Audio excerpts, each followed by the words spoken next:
All right, all right. Thank you for your patience, everyone. If you just tuned in, this is Battle City 2020, Guzman Gaming 1's Netplay Major, and we are getting into our top 8 here. And first off, in the winners side of things, we have Neo Celeste Gaming Razo versus Puns, True Care versus John, and on the loser side, we have Mop versus Dark Death and Lotai versus Shirzul. It is. I know it's Guzman is aware that it is getting pretty late for the East Coast folks, so unfortunately, we will be having losers round 1 off stream. But it looks like we'll be starting off with Razzle versus Puns to fire off this top 8. Absolutely, and a great way to kick off the top 8 for what has been a fantastic tournament so far.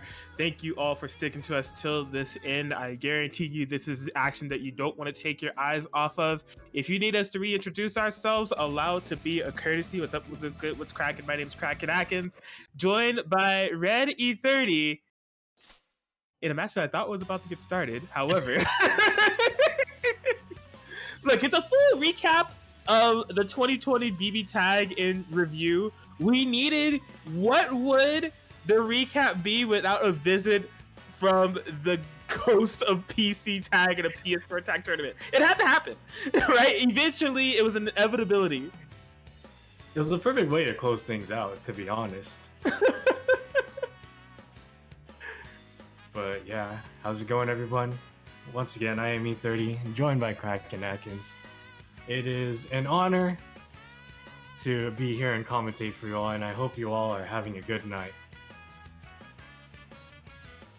Absolutely. It looks like there was just some type of apparently Pun's game crashed. Oh jeez. That is exactly the type of cursed energy that we want going into this top 8. Yep. Lawn Lily, I see it was about critical existence failure. I blame both of you. Too much PC tag energy in the chat. But Puns is back. The PS4 has reboot, and we're good to go. Razo versus Puns. And Puns sticking with Akatsuki kanji, right? We saw the Yosuke kanji that they were, rocking for a good amount of this tournament. They switched out Akatsuki kanji to give them that victory over Zero Shadow Blood. And they are just carrying straight through, going to Razo, who, of course, another person who has plenty of teams, this time sticking with the Merkava Hakumen. I mean, I think this is a good idea by Punch to start off with this team because, as we saw, once they switched over, it was just this is taking pretty convincingly. What is Harry? No way! And that's the way we're starting off. Apparently, what an amazing parry there from Punch. Nice confirmed too, but the burst coming out. Oh my god, that was so sick. Yes, I know that both of these two haven't played in a little bit. You know, they qualified for the top 8 kind of early, but neither of them seemingly skipping a beat or being cold. Great interruption there on the 5v, but Pud's still ready with these amazing parries. The defense trying to snipe out Puns right there. Man, this Akatsuki with the kanji in the back just doing so much work. Definitely. Okay, yeah. Razo forced to burst there. Just dives away from the DP. Oh, hilarious. That was very smart of Razo to stop that kanji before he did any more damage. Perfect punish. Oh, tried it. But, oh no, it's a 6P instead. Thankfully, Kanji's still alive, but the jump A! Oh my god. Behave! Oh my god, these two are definitely playing. I think there might be a lot of matchup knowledge going in here. For him to just do that straight up parry as a reaction to Razo's empty jump, that was insanity. Oh my god.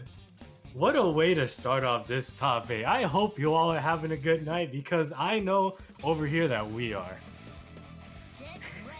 Yes, Puns with these clean Akatsuki DPs, but Razo as we said, somebody who has plenty of teams available to them in their arsenal. They're switching over to another one that we've seen definitely them go to, this Mika Carmine.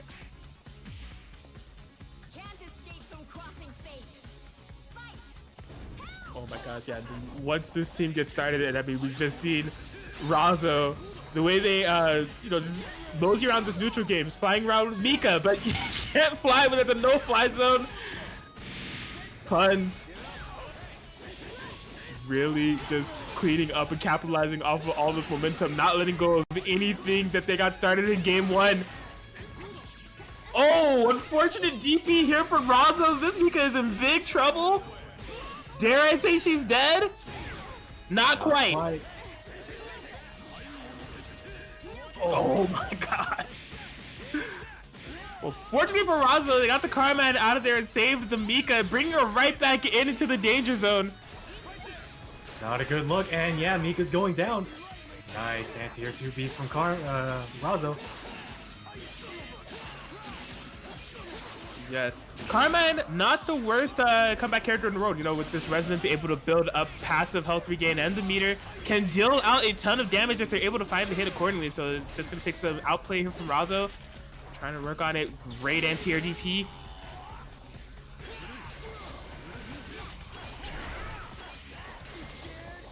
Oh boy. He's been playing so wonderfully so far. Has put lockdown in this corner, and the pinwheel. Perfect activation and burst bait, Razo! Razo not skipping a beat. Yeah, he's looking to really just put this final nail in the coffin here for this comeback they've been able to make. Pun staying solid, no DPs, no throws, but just gets opened up by the 2A stagger. Trying to get as much health back as possible. Absolutely, he had the life lead. No more resonance available on either side. Razo working on this victory here, wasn't able to put his DP. Puns, the Street Smart C Tatsu, no dice. Recognizing the blood bombs, really great awareness by Puns right there. Man, perfectly timed parry. Razo spin. Oh my god! No.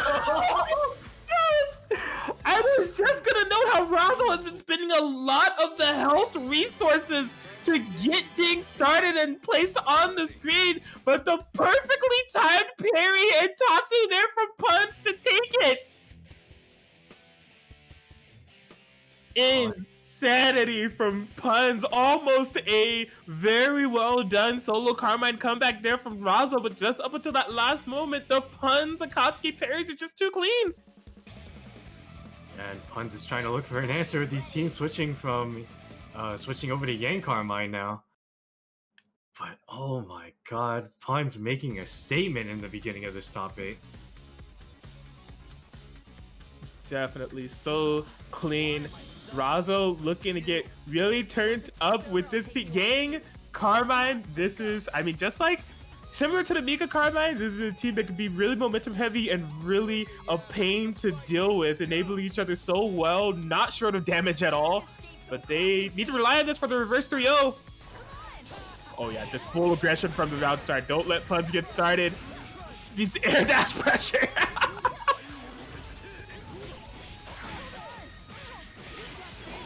Oh, the burst hitting both of the characters right there, so nice. Great for Razo. Yes, the big jump in here for Puns. Fantastic DP. Yeah, he's getting out of dodge. Trying to get out of this corner positioning here. Oh, unfortunately mistimed on that 2B there with Carmine. We're right back where we started here in this corner. Okay, yeah, smart to air block that, avoid any unblockable implications that Akatsuki can set up.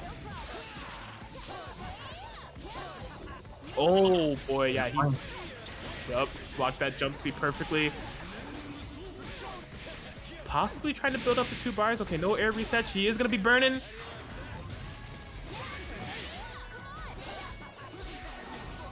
Great DP. Confirm. Wow! Look at that confirm! Even with the reverse hit jump C, able to call that Carmine assist perfectly and still get a full combo conversion. Razo. striking blood first. Yeah, but as we saw last game, and Akatsuki's been the playmaker here, and looking to take out the Carmine right now. Oh no, but just a little too late on the 214 super. And wait, getting your pancakes flattened. Oh my goodness. I can't believe it, Puns! Trying to make the solo Katsu come back for the ages. Oh, and just left the H cross to the counterpoke. This should be it. Yup, cashing out into super, and Puns taking it 3-0 over Razzo. Puns on an entirely different level. I can't believe the Akatsuki plays that we saw in Abel throughout the entirety of this set. I'm talking clutch parries, amazing decision making, even through the drop combos and all of that. Puns looking super solid and securing that spot in winners finals. Oh man, I know I said it on game 1, but the statement just keeps getting solidified more and more. What a way to start out this top 8.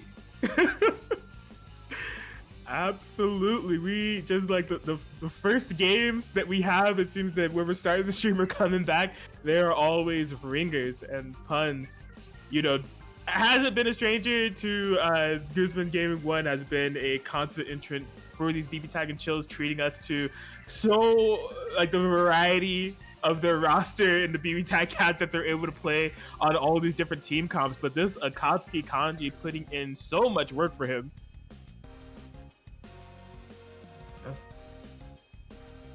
And we will be moving on to the other side of winner side of top 8. We will be getting True Care and Jan coming up soon.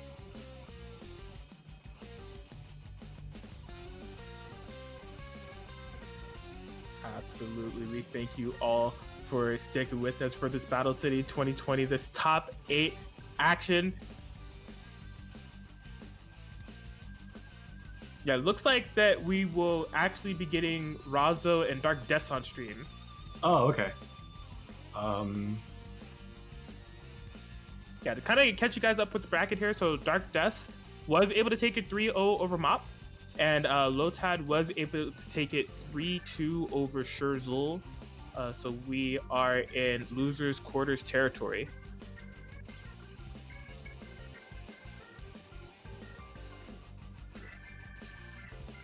Oh, okay, so Jan looks like they're in another tournament and have to play Blazblue versus at the moment, so okay, all right. Yeah. So that's why we will be moving over to the loser side and getting through with that. So yeah, as we said, Razzo back on board against Dark Death, who like Akin said, just came off of a 3-0 win over Mop. And yeah, they did not have or they had a pretty solid run. Let me check it out here. Yeah, taking out Rialzo 3-0 and taking down Malaclaclac as well. Unfortunately, falling to Jan just right before top 8, but not skipping a beat. Dark Death did take it over Ready Cacti to make it into top 8 here, but let's see if they can hold out. Going with the Adachi Yukiko this time. Yeah, I mean, not to be understated enough, it feels like between Dark Death, Razzo, and Puns, there's definitely a lot of character variety we're going to be seeing from all these players, because they have definitely been on the team swapping train, and Dark Death, definitely strong with whatever team that they choose. That Hilda Yukiko they put on display before was definitely immaculate. And his Yukiko play, he's just like so confident. I'm telling you, he makes the character look broken, not really needing to rely on Agi stacks even to be threatening. Just so like in tune with that character. Player Razzo drawing first blood right here. Okay, opting burst in that scenario, doesn't want to hold anything crazy that the team could set up. There's unblockables. Definitely. Oh boy, the armor! She's burning early here.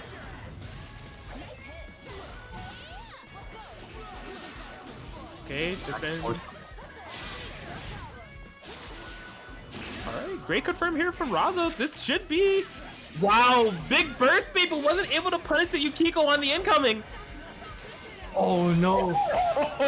Long close your eyes, I'm telling you right now. Oh boy. Yeah, going for that setup, and yeah, it looks like we'll lose Yukiko here. Juan, I hope you followed Akin's advice. This is not looking good for your waifu. Nothing happened to her. It's okay. Woo! And the aggression doesn't stop. Razo just really showing off the like true beauty that is this team. The Oki, the damage, it's all there. Pinwheels and armor.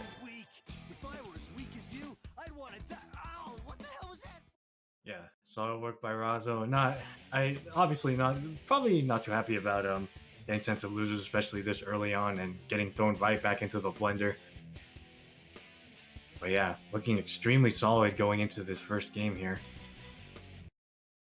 Yeah, and I mean, Dark Death didn't look bad from the early game of that matchup. You know, he got Yang to pop semblance in the first 20 seconds. You know, just unfortunately, as soon as she wasn't able to do that semblance activation, Razo found one opportunity and just ran away with it all. So Dark Death is making that swap to that Hilda Yukiko that did give them success against Ready Cacti.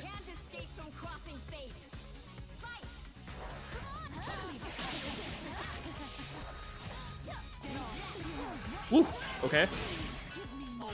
Yeah, Razo not letting Dark Disc get started here. Good DP. Yeah, and I like Razo staying on the aggression. We saw Dark Death when he was against Jan, right? Definitely, once that full screen pressure game, they'll pick their spots to go in. But Razo just making sure that this game stays in a range that they're comfortable with. Keeping things close. Okay, double cross combo activation, the falling pain with the active switch, wonderful stuff. Okay. Great defense on this interaction so far. Dark Death Yukiko is something else, forcing this burst early. Oh! Okay, couldn't quite pick up off that confirm, but still a good amount of damage done accordingly. Yeah, this is a pretty dangerous situation for Razo. Carmine is losing a lot, but yeah, active switching in and getting Yang to burn. He whips, but no punish. That's a bit of a hazardous scenario there for both players. Yeah, she's just 4P'ing there, not able to get punished. Great coverage there with the falling pain, but now you're stuck in a savage situation. Good push block to try to nullify it as much as possible. Running out of resources here. Okay, off to get life back. Yeah, I did think I was gonna kill it. Absolutely didn't. Oh, going for the overhead. And yeah, that'll be a dead Yang. Solo Carmine, but Carmine is a really solid character to make a comeback with just all the chip that is available with EX Pinwheel and its level 4 resonance. Oh, no! No! Stop! He had a puddle in the back to cover the hill down! No way! But, oh, calling out the Bloodhouse! Oh, that's gonna be a punish! Oh no! Unfortunately, no confirming the death. This is not the Yukiko that you want to leave alive. With the jump seat connecting, but not enough. Oh boy. Razo spending some resources in terms of that health to just get the singular hit that he needs on this Yukiko at this point. Dark Death solid on the defense with the reversal DP. We're in Rampage time territory. A hit away on either side at this point. Oh, what a snipe! The outplay from Dark Death with the solo Yukiko just picking the spots perfectly. Razo content to play the neutral game even if literally their life depended on it. And boy, it did it. That snipe with the 2-3-6C there from Dark Death, able to tie it up 1-1 here. Yo, Jan, put yourself on auto pass, player. I may have to kick you, bruh. Jan. Look, I'm booting for now. I know this is a coast-to-coast tournament, but it's still SoCal sanctioned, so you're gonna get DOS boot. Yes. Sorry, Jan. Come back soon. Come back and auto pass, please.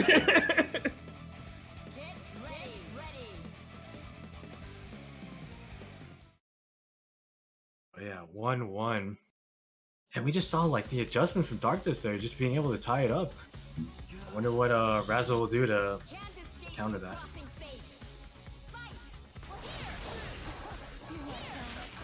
I like what Razzle was trying to do there by stalling like the air descent by using the Yang 236 shots. But not working out there. Oh my god, and there was a reset within there too. I think that might have been a double overhead that opened up Razzle again. That Carmine is definitely bleeding now. Oh boy, finds the low off of the 5A stagger. Perfectly executed combo to make sure that Yang doesn't activate that semblance. And just keeping Razzle locked down in this corner by any means necessary. Big snipe on the 5B, just couldn't confirm anything else too big.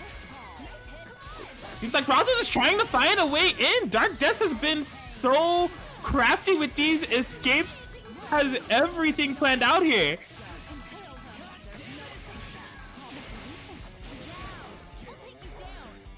Yeah, just phenomenal hill to play here with that burning gold. The great way to come out of the resonance, but oh, just no. Fine on the gun blast there. Trying to read if, you know, Dark Death's going to be defensive, but nope, full confidence, run forward and punish. Solid work by Dark Death, going up 2-1 in this set. It makes me wonder if I feel like Razzle will switch to a team that will probably be a little more suited to deal with these two at range. Actually, no, just sticking with it.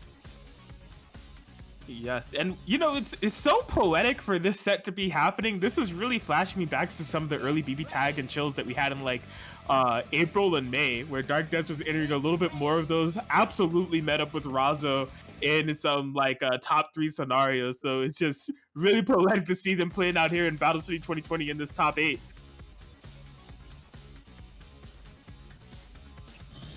Dark Death is in this driver's seat to move on. Razo needs to dig deep to escape from these Hilda Yukiko clutches that, I mean, Dark Death has just seemed completely clean with this so far.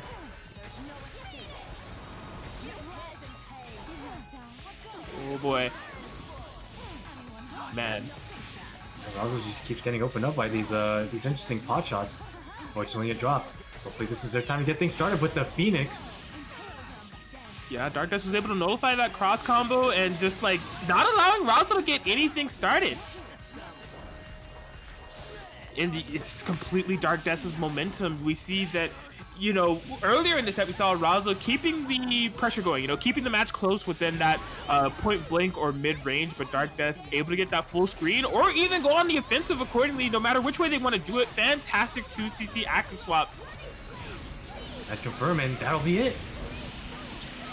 That will definitely be it. Dark Death able to take it 3-1 over Razo and move on into loser semis. Yeah, extremely solid work. Ever since that character switch, it's just been all uphill for them. And yeah, that'll since it was a little bit of a weird timing, that will decide one end of losers finals. And we'll be shifting back up into winners finals, where we will have True Care versus Jan. Absolutely. Well, we need Jan back, but this time he doesn't have to auto pass. He's actually up for a match. This is a winners semis match to qualify for that winners final spot to see who's going to be able to take on Pun's True Care. You know, a person that we haven't been able to see on stream, but boy, did they have a run, getting a 3-0 victory over E2 Deku, 3-1 over Caterade, and 3-2 over Chop Suey. So they are definitely looking clean, securing this spot, but has a whole different beast faced in front of them. Jan, who has also had a impressive run all of their own. You know, 3-1 victory over Mop, 3-1 over Master CJ, and 3-2 over Destin, what was a crazy reverse 3-0 set. But True Care, definitely with this that's not Heart, that's Neapolitan. Neapolitan Susanoo. I wanted to say Heart Susanoo, I don't know why. But this Neo Susanoo, he definitely has some interesting setups that he does in terms of the teleport and setting up the ground Viper. Really puts you on check to be aware of everything that's happening on the screen. Because if it's your first time coming in contact with those setups, they may make contact and catch you slipping.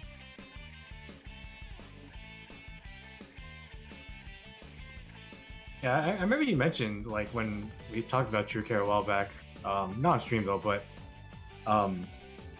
they have several layers to their mix. So once you've shown to them that you can handle it, they'll move on to the next layer.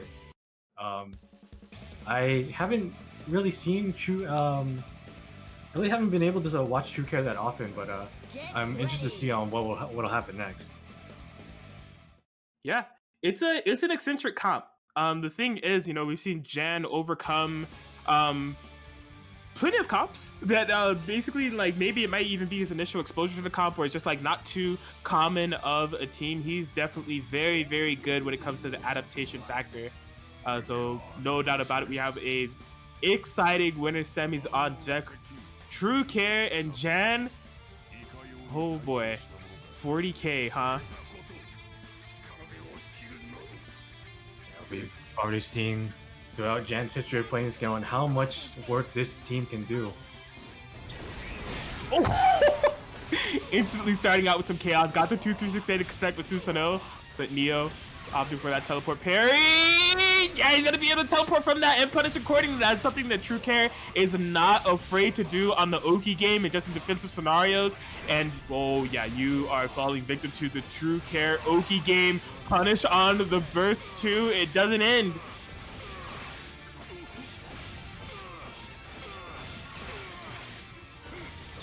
Alright, Jan firing back. Oh, nice confirm. Oh, but that's all Jan needs right there. And interestingly enough, no punish on the burst, but nice confirm. Yes, that was super clean punish on the backdash, forcing Jan to burst. True Care has been doing a good job of dictating this match. They haven't spent much bar at all. Still has the 5 bars on deck, so any mistake that Jan makes, any hit that True Care is able to get, it's definitely going to be able to kill if there's no burst available or anything. Oh, whiffing the... Oh, we stand it to the low. Things are starting to fall apart here from True Care. There is a lot of damage that's going to be tacked on to this one. Oh, trying to go for it. That's not going to work here. Going for that Neo wake up super accordingly, but still has the Susanoo here. Great combo conversion. And it's enough to kill. It's 1v1. Oh, right into my arms. Oh, I guess you are my little PogChamp. Come here. Jan. Fantastically timed super, able to really turn the tides of this matchup against True Care. He's looking so solid in the early game, but just finding those couple of hits and reads accordingly. Into Tager's loving arms, Jan will be going up, taking the first game here.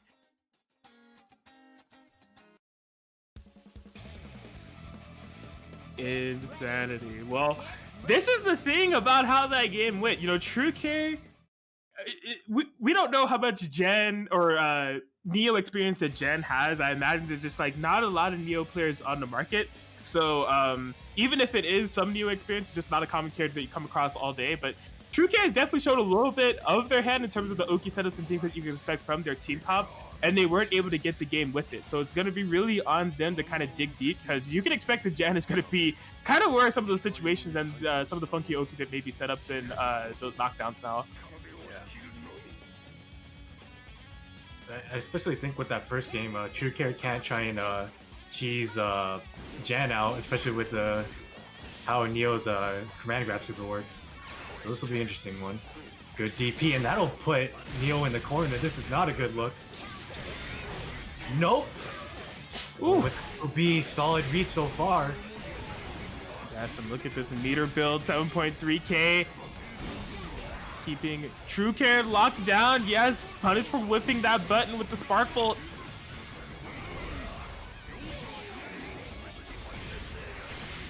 Oh no, but still working out. But no full combo. Getting spotted by the jump A right there. Yes, and this is exactly what I was talking about. That momentum that we saw from True Care earlier, it just seems like he's not able to get it started again, Jan. Stop One from downtown, and that looks like it'll be game 2 going to Jan. He is on point and on fire. I really don't know what to say besides he's looking prepared. He's being enabled to do whatever he wants in the neutral game, absorbing with these jump buttons, just even calling out these jump backs, capitalizing damage accordingly. True Care has not been able to get much started.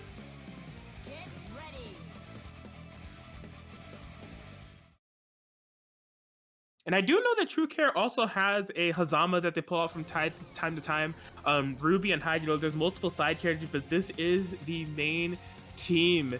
It's just, man, based off of that game 2, that has to be doing some mental damage to you from having such a strong start, and then that game 2 going that way, and he's gonna have to dig deep to make this comeback here.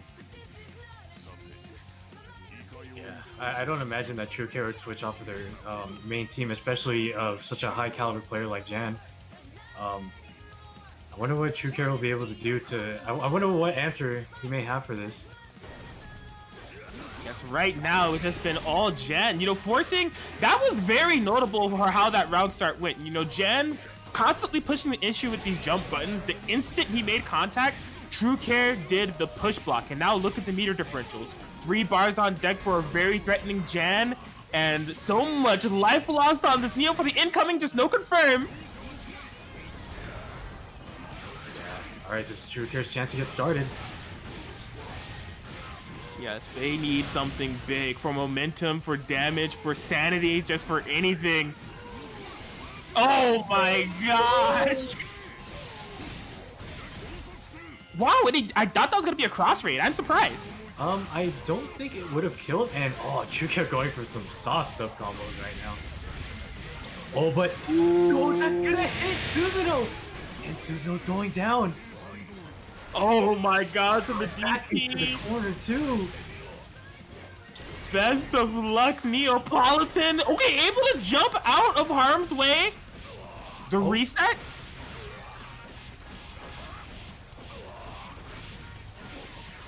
Trying to get as much damage as possible with the damage output. Neo, this is a tall mountain to climb, but going with the overhead and grabbed anyway. Yes, great confirm too, just to get some of this resonant super damage out. Oh, reverse super. All that health you just regained, I want a little bit of that. The wall is low, yeah, Jen recognizes it, tagging out accordingly. Oh, nice air, and almost a nice confirm. Yo, the Tiger Copter all over the place. Yeah. Oh no, try to take a copter again, but not working out. Okay, True Care's working on this comeback. They've gotten a lot of hits. They just haven't been able to kill a character quite yet. Yeah, just forcing that issue with the with that little stance that Neapolitan does get into, but that'll be... Oh no! Oh, perfectly routed combo to make that burst from Waldstein with. Can it equal a kill? I think it will. Oh no, not yet, not quite.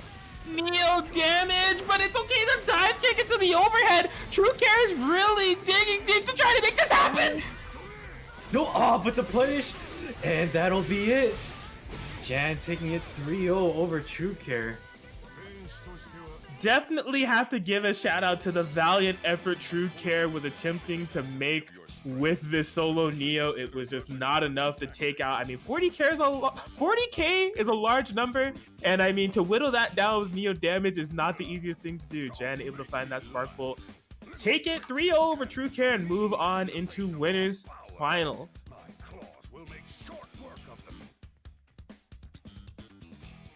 Battle City 2020.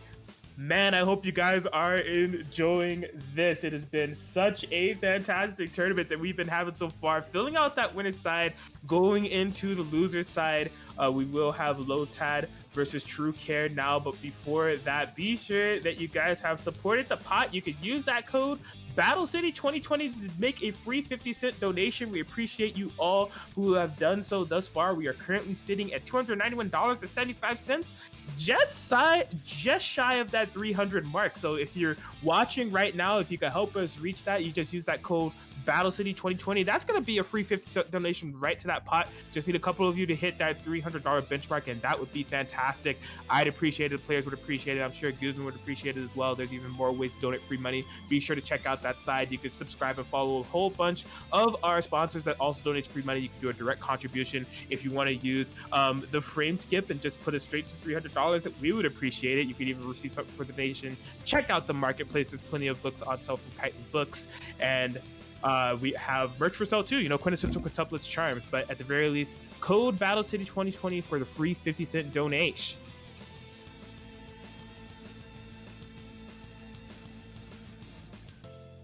And we are set up and ready to go here. True Care having to play another match right after that last one. Hopefully they are able to shake it off, but unfortunately things do not get easier from here. Lotad is the one who awaits them, and they've locked in the Oreo Naoto Shirogane. I did not expect this one.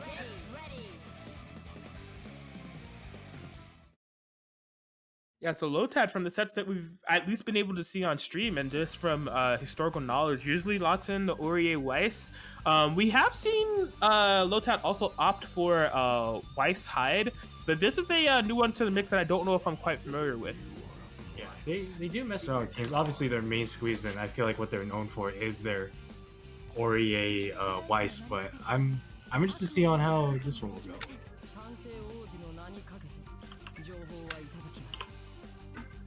Absolutely, here we go. Winner of this fights Dark Death. True Care carrying on with this Neo momentum that they left off on with that match with Jan. Oh no, yeah, solid beat so far. And I like that True Care is like super committal on especially that counter, and it works out for them very often. Absolutely. Oh, what a punish on the dive there from Lotad. That was very well done. Unfortunately, didn't have any sauce on the end of that combo. Okay, the stagger pressure. True Care definitely really believing in the Neo here. It's completely Neo-centric gameplay. We've seen not too many Susanoo assists. He's only been in this matchup forced in here off of a burst. Two combos and Susanoo's already at 50% health. Oh! Oh, wow. Yeah, True Care is in trouble. Lotad. This reversal super did not quite reach the Shirogane, which was the problem character. Didn't quite kill out the super though. Susanoo lives to see another match. Oh, but punish for that assist call. Had to be really careful about calling him. He was so low. And Neo has been the star of the show for this set and beyond. It's just, can it be enough to give True Care a game? Oh. Oh, yeah. Gotta keep him honest. Yes, fantastic placement for that super there for True Care. We're cashing into another one. We'll try to go for something, but yeah, solid punish, and that should be game one going over to Lotad. Great defensive patience there from Lotad, you know, just doing the meaty assist, staying safe with the Shirogane, perfect block and punish. And that'll be a game on the board for them. Game one in this set thus far.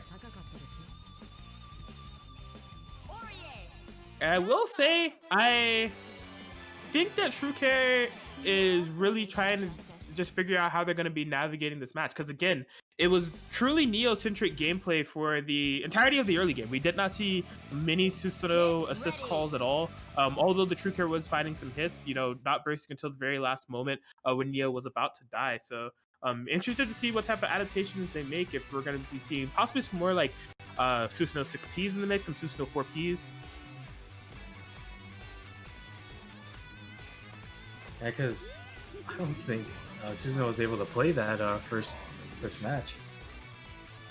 Not quite, you know, he was forced it against his own will from that burst, and then from there, unfortunately melted and died as an assist, so hopefully we're able to see a little bit more of him come into play here. But Lotad looking strong with his Aurier Shirogane. Here we go, game 2. It looks like True Care going on a bit of the defensive this time, and Lotad ready to call certain things out. Oh, maybe they were looking for a sandwich, but I guess True Care teched the correct way and wasn't able to get anything. But True Care getting started here. Yeah, great DP punish here. 6.4k, but great corner carry. Everything's adding up here. True Care does have that 4 bars on deck. Are we going to be spinning it? Not quite. Oh, going for, yeah. True Care is really good at calling like wake-up options, especially with that counter. For the most part, they just know when that'll happen. Just like that. Oh my gosh. Yeah, just super relying on that counter, and it's gained him so much ground here. And I mean, True Care is basically like seemingly playing a one-player match, calling Susanoo at a minimum and doing all this work with just Neo.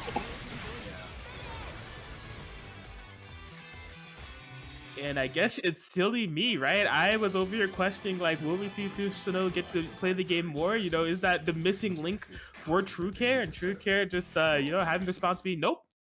My Neo can just do it all on her own. She's good to go.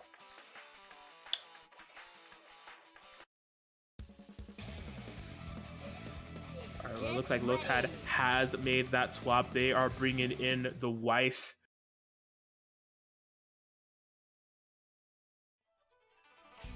Yeah, I was wondering, I'm guessing maybe Lotad was just trying to hide their Weiss for a moment, just so that they can keep True Care on their toes.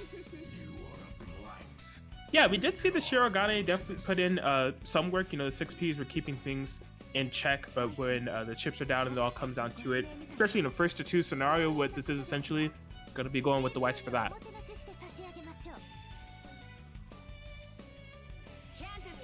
So here we go. Does it influence the round start? You know, able to jump back accordingly.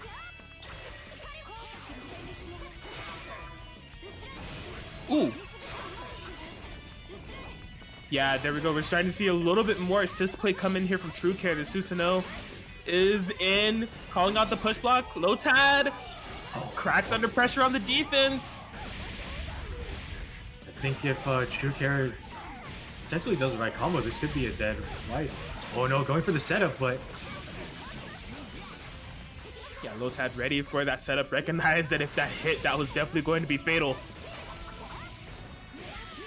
He's cashing out early, trying to get as much damage on Neo as possible.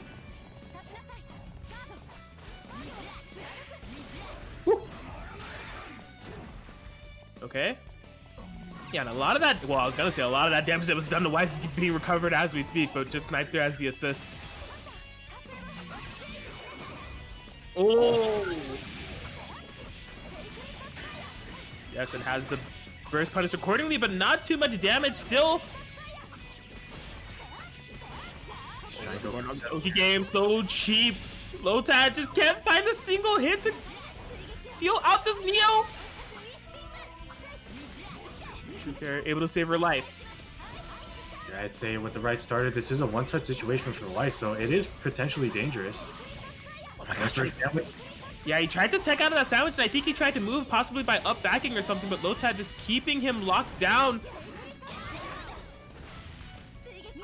We're just seeing Lotad using this team as a unit, but interesting DP.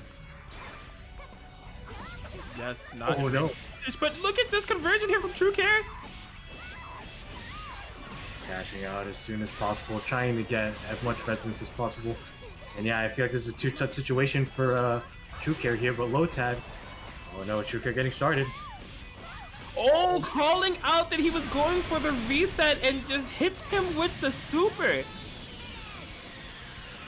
Great presence of mind there from Lotad. That was definitely a scary scenario. You know, that reset wasn't going to quite kill Lotad per se. You know, the resistance was running low for True Care. But yeah, really, if that read was correct, it was the end of the game, and Lotad recognized that accordingly. They're a game away from taking this.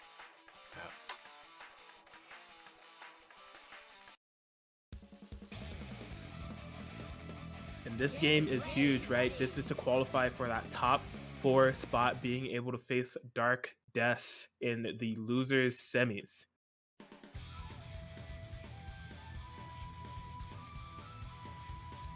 But I do like some of the adaptations that True Care is definitely making. We're seeing Susanoo get to play on the screen a little bit more. We're seeing a lot of damage being dished out here. It's just unfortunately, again, not leading to any dead characters.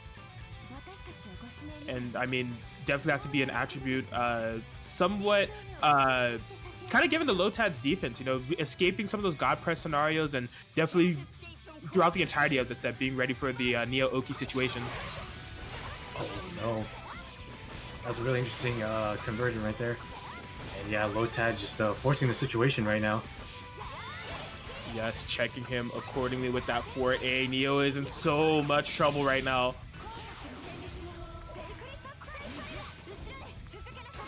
Woo. Yeah. Oh boy.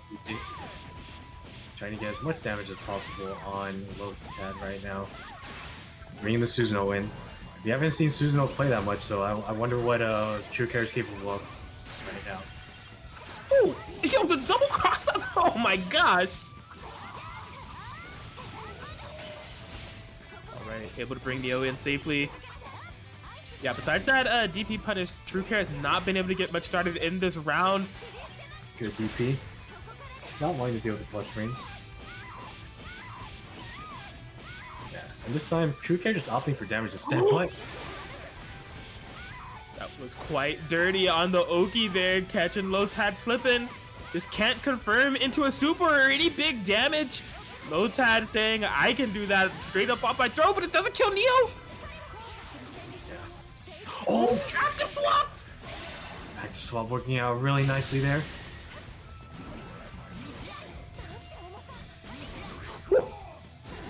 Yeah, Lotad's got a hold, but the 2B misses. And the 5C working out, but no meter, but just got one stick of butter. Beautiful, marvelous. This pressure from Susanoo really adding up here. Lotad catches the toes, running really low on resources. There's not a lot of meter there for Lotad. Oh! How right there. Good DP. Oh, getting clipped low, but no confirm. Yeah, just trying to chip out. Yeah, this is a two-set situation for Lotad right now. And oh my god, the movement from Lotad right now. Keeping up this pressure. There are so many seals on the screen. I can't even keep track of where they are. Some solid defense by True Care. But getting open up right there, and that should be it. No confirm! I feel like this is a one-set situation for True Care if they get the right hit in. Yes, Lotad has done a great job thus far, just playing from their ranges, dictating the pace of this neutral game. Just needs that game-winning hit. Rampage Time activated. That is unfortunate. Mistime on the tick throw. Didn't expect that to hit. Gets caught with the low. And True Care taking it back, and it's gonna even up the score. We're going to game 5. What a heartbreaker of a drop there from Lotad. Definitely had a game-winning conversion, but True Care taking all that he can get. 2 hits with that Susanoo that tied up 2-2 in the set.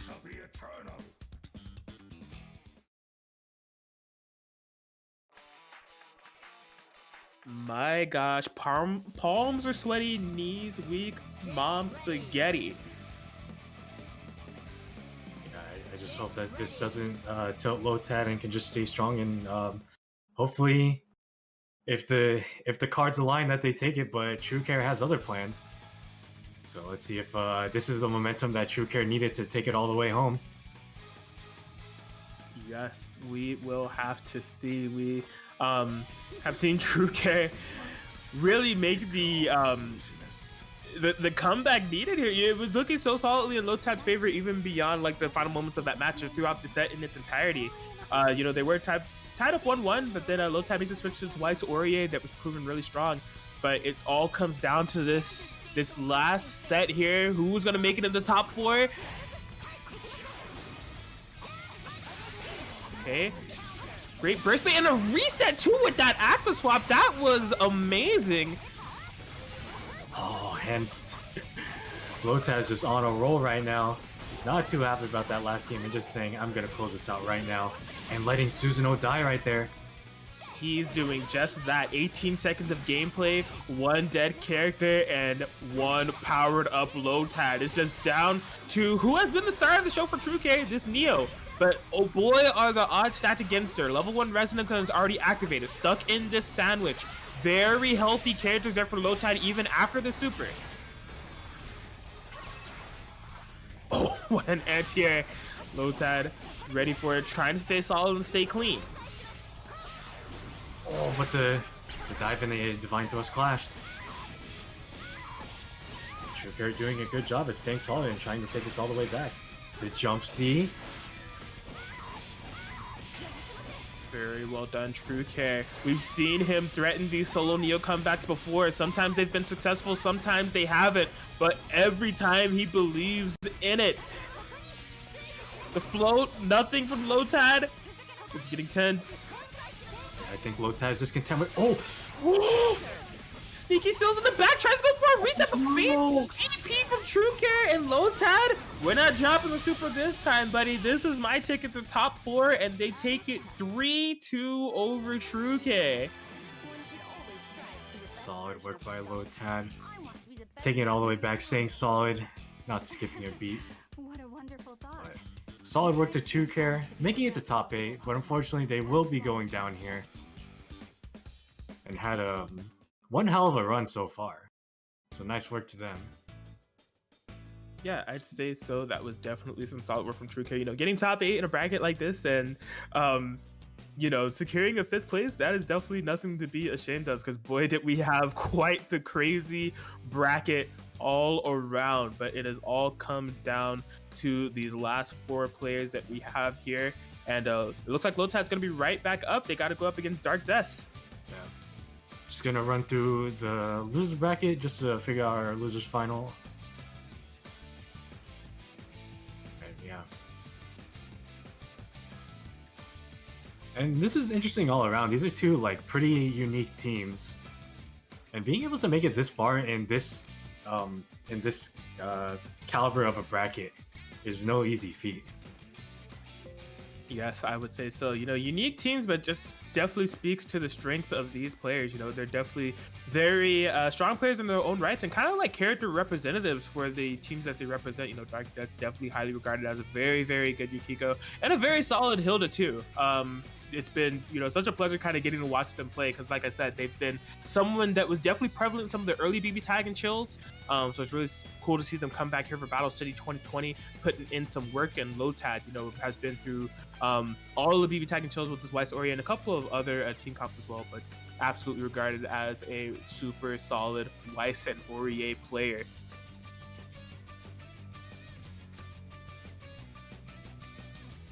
And they are currently ready to go. If I had to make a bet, Dark Death is currently picking out their color combination. Because Dark Death is definitely a person who has great taste in colors, I gotta say, but they have, like, you know, every color combination imaginable for every single team that they play, and they switch off constantly. So they're just trying to figure out which one is the proper one for this set specifically. You know, the top 4 spot going up against Ultimate Lotad with my Hilda Yukiko. What's it gonna be?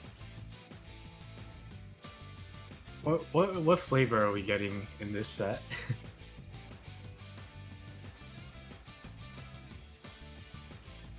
We will have to see, but we thank you all 71 of you from my point of view at this moment for sticking with us through this Battle City 2020. Just it can't be stated enough how insane this tournament has been. Just a true meeting of the minds of all these strong players that we've seen from all these different regions and player bases thus far. Just really giving us a fantastic send-off for all these great tournaments that we've been able to run here at twitch.tv/GuzmanGaming1.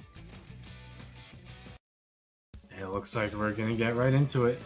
Dark Death versus Lotad, and this is for losers finals. Yes, we are going into it to see who's going to get into that top 3 spot in the money, no less.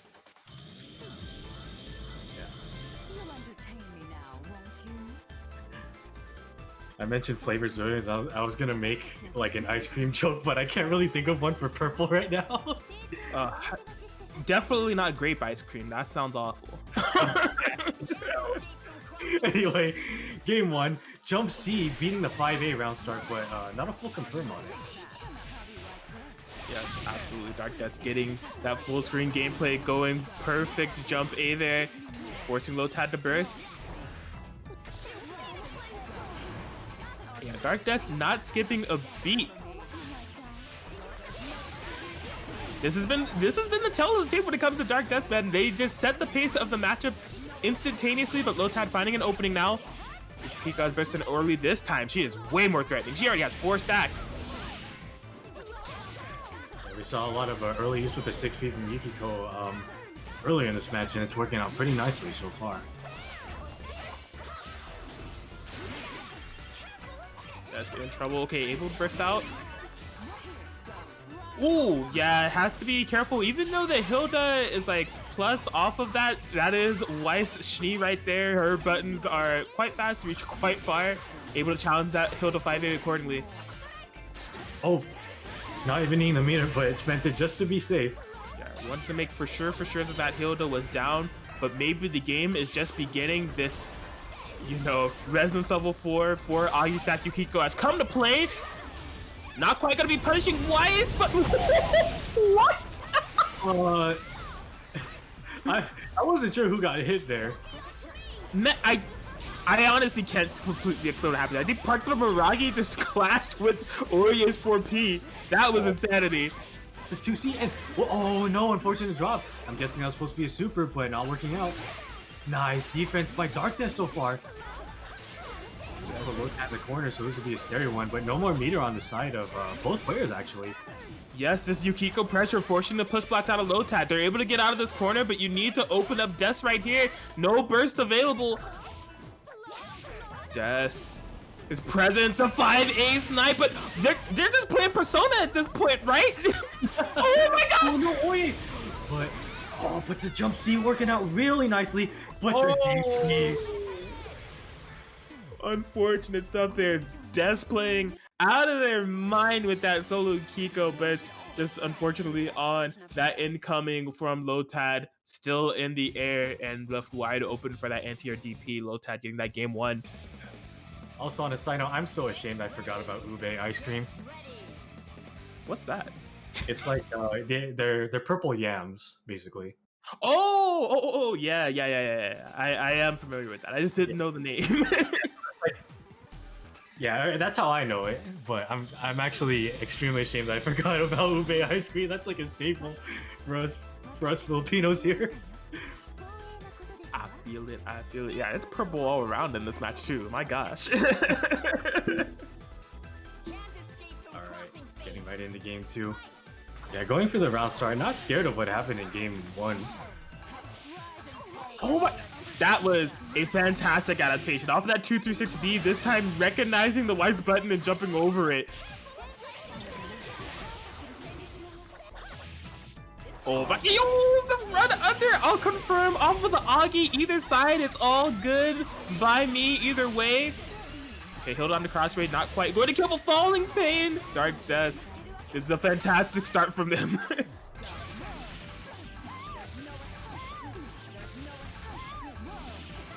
Okay, yeah, and this Orie is coming in, getting hit. I thought that was gonna be a confirm, but that was looking disgusting. Lotad saying, please get me out of this corner. Good DP.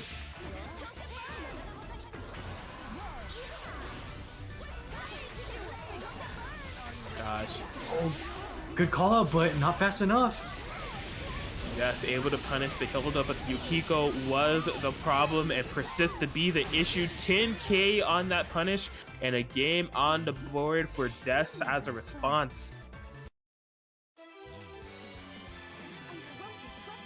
Yeah, that was definitely a super solid showing there from Dark Des, making quick work of that Weiss. And we saw the adaptations being made, right? Just a little bit more wary of Weiss's buttons and playing around those very well. And the offense, I mean, Dark Des, multifaceted gameplay. You know, they can play the zoning game, keep that full screen pressure going, covering, you know, spots on the screen to make it hard for you to approach. Or when they get that pressure going, I mean, that may actually be the one that is the most threatening, because the Hilda is super on point, and the Yukiko, I mean, we saw in that first game, even though it wasn't a victory, just Lotad opting for those push blocks to escape that Yukiko pressure. Yeah. And That's one of the interesting things about, Darkness's team is that the way they play Hilda, they have their partner set up so that it's very hard to call out, especially Hilda's 5 BBB string. So Right. yeah, it's just extremely airtight. Yeah, I noticed that too. He opts to like end his pressure sometimes in ways where like the assist character's in front of them and covers their point character. It's really smart stuff. And as we say, they make it airtight. They get opened up by a call out super. That's just that commentator's curse, baby. Nobody's safe. Again, he's constantly making that call out now. Off the 236B, recognizing that it's plus, but Weiss is a queen with those buttons. I'll just jump see it. No problem. Oh, that was a super nice call out right in return. Maybe an answer to what's been going on so far by Darkness. Going high this time. Oh, act switch not working out. Yeah, floating. Ooh, nice overhead for Lotad. Oh, wasn't ready for the Miragi dive. Free stack build. Okay, great pressure here from Lotad, just trying to keep Death locked down. Oh no, that's unfortunate, and we're losing Weiss for that. Yes, just not getting that 5B to connect with you, Kiko, properly. This is a good throw to start out here. That's gonna be a dead Hilda. Level 2 resonance compared to level 4 resonance, but Yukiko in resonance is a pretty terrifying character. Definitely, but Lotad doing a fantastic job of keeping Des in this corner by any means necessary. Reversal DP, she's escaped, and we are ready for the chaos. Look at all this chip coming out. Trying to go for super, and it works out. I don't think that'll kill. Not quite. Dark Des living on a prayer and a sliver here. Lotad just needs to find the singular hit. Dark Des not deterred from setting up this wall of fans and fire. Great defense on Lotad so far. Not getting opened up by anything quite yet. No panic from Des. Oh my gosh. He's just undeterred. He's just continuing on with his game plan. Whittling away at Lotad. Finally goes for a super, and that will punish. Oh man, that was getting mad stressful, but Lotad staying calm under the pressure, just looking for the right spot where they could get that reversal super going and punishing accordingly. Able to go up 2-1 in the set now. Yeah, and another thing too, I like that what Darkness was doing, even though they were at the life deficit, they were still playing really defensively and just forcing Lotad to come to them, because I feel like both of them knew that I feel like Lotad knew that if they stay still and just try and get Yukiko to come to them, that won't happen for one, and then two, they're just gonna get chipped down. It would be an even life game at that point. So nice work by Lotad to navigate and force the situation. Yes, Dark Des has been so smart with these Hilda jump Cs throughout the entirety of this set. Just nullifying the presence that is like Weiss's jump or Weiss's grounded buttons, and jump C just getting through all of it. But Lotad looking to really clean up with this momentum here. No burst available for Dark Des. Needs to be careful. Switch going up. Oh, but dashing right above the fan. But unfortunately, land cancel does not work out. Oh boy. Woo! Yeah, using a glyph as an assist to get out of this corner. Lotad does have the 3 stacks on deck. Oh! Oh, try to call out something, but I think Lotad is comfortable with the life lead right now where they can take this. Yeah, that was a safe risk to take. Only 8-5K for it. Still has this great life lead. They're trying to get into that top 3. They're that close to it. That was putting out the Yukiko bait with the health regain and saying, no, don't you run up and try to hit her. She's safe out here in the streets. Open up by the grab right here. This is looking really good for Darkness after that attempt on the call-out super. Oh, but the counter! Weiss parry coming in clutch. What a 5B! Lotad needs to be careful with this. Weiss again calling out the Yukiko. Give me a little bit of health, but don't move. Don't move. Oh, but a nice call right back, but not going to be enough to take down Yukiko. Yes, She's so low on life. Yeah, gonna be going for the cross raid. Get her out of there. Oh yeah, he went for the ultimate call. It's like, if you want to hit her this time, it's definitely your death. I think Lotad recognized that and just trying to find an opening right now. Yeah, I mean, something else to keep note of is definitely the health regain. It's adding up here for Dark Death. Even though Yukiko has been threatening to get punished or getting punished, that Hilda has regained a lot of life from those 4Ps. Oh no. Try to read a TRM or something. Rampage time is here. Dark Death is trying to whittle away at Lotad here. Almost had to confirm off of that Phoenix. Lotad's in a lot of trouble. Oh no. Getting clipped right there at the tail end of that super, and Dark Death taking it to game 5. Yes, this is really going for the long haul here on this set, testing Lotad's resiliency. 2-2 in the set, and boy, has it been going back and forth. Dark Death completely dictating the entire pacing of that match. Just had it, you know, Lotad stuck in this mind game of calling these Yukiko 4Ps and just punishing Lotad accordingly if he decides to move or hit any buttons. Get ready. Well, this is it. The determining single game that determines the entirety of the match and who moves on in the top 3 of Battle City 2020.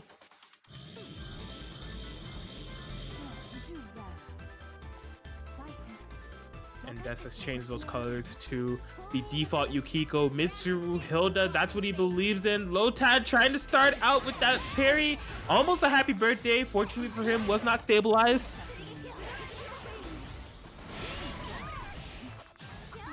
Yeah, Dark Death is just in that comfort zone, man. You can tell. Good block on the restand setup. Trying to create a situation, but getting opened up high, and yeah, Weiss is dangerously low right now. Oh! Huge DP bait here for Dark Death. You're able to get the safe stack activation there too with the Hilda 4P. Interesting. Oh my gosh, Lotad has not been able to get any momentum started for the entirety of this round. Dark Death is looking immaculate with this Hilda Yukiko. Finds a hit on the incoming. There's some bar available. What are we gonna do with it? 4P to give me some life back while I super you? No way! That Blazblue have to take out 2 full health characters. Especially with the amount of damage Aurier does, you need a ton of hits for that kind of work. But try to chase down with it, but getting a 2C. Yes, this is a very valuable hit here from Lotad. A mix away from being able to take this, or at least take this Hilda down, not taking the set, but it's just so important, the DP from Dark Death. Yeah, try to make an attempt, but the overhead, and Dark Death will take it. Moving on to losers final. Yes, a very tight nail biter of a set between Dark Death here and Lotad, coming completely down to the wire, but Death just found that pocket, that momentum that he needed for these last 2 games and just sealed the deal accordingly. They are in that money and they are in top 3 of Battle City 2020. And we'll be moving back into our winners finals, where Puns is waiting for Jan to join, but yeah. Lotad's going home with 4th, but extremely nice work by them, making it this far in such a stacked tournament. Yes, Battle City has been going so strong all night long. We thank you all for sticking with us, because it has been a gauntlet of a set, but gauntlet of a tournament, but nothing short of just super entertaining sets all around. And you know, it wouldn't be possible without, you know, the partners that we have for this tournament. Shout outs to Home and Cancel Homies, of course, Neo Celeste Gaming, which is the home of Guzman Gaming 1, the 5B of the NCG, holding down this tournament for us. Of course, we also have to give a shout out to Don Khan, ICU Hater, running those big 8 tournaments. They just had their conclusion tournament. He'll be back in 2021. You better believe it. Also helping out with some of the graphics for this tournament. And Kaiten Books always holding us down for these match arenas. Don't forget to support that. We won't do the full show unless I don't know. Let's check in on you guys. We have broke the $300 mark. Our pot is currently sitting at $302. We thank you all so much for these donations. And if you haven't already, that code BattleCity2020 for the free 50-cent donation. And I mean, it's good stuff in the marketplace too. You know, we went into that match arena because of Kaiten Books, which is the initial, thing that I wanted to shout out there. But yeah, thank you all for using that code and for your direct donations to get us up to that $302 spot. But yeah, might as well shout out the topic traders. Thank you to Tayson. Thank you to thanks Dad. Thank you Connor G, aka Connor Godlike. Thank you also Craig and Atkins for throwing in a 50. Jay Gotcha, BZ, and Diaphone. You all are amazing folks, and thank you so much for contributing to this pot getting to $300. Absolutely amazing stuff here.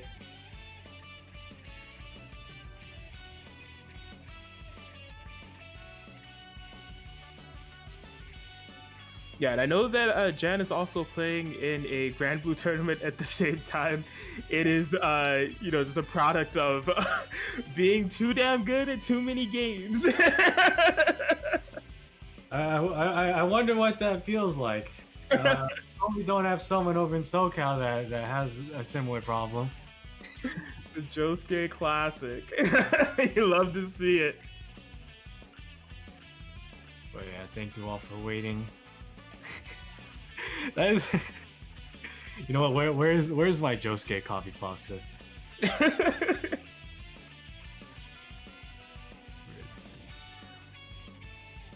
Well, I won't put it in, but I'll read it off. Joseph is not a human, more like animal. Has instinct like caveman. Of course, he doesn't know peace. And you know what? Based off of playing him and watching him play, that's nothing but facts when it comes to Josuke. Shout out to Josuke, Lord Host of Dong, courtesy of the Dong Force. Founder and patriarch of the Dong Force.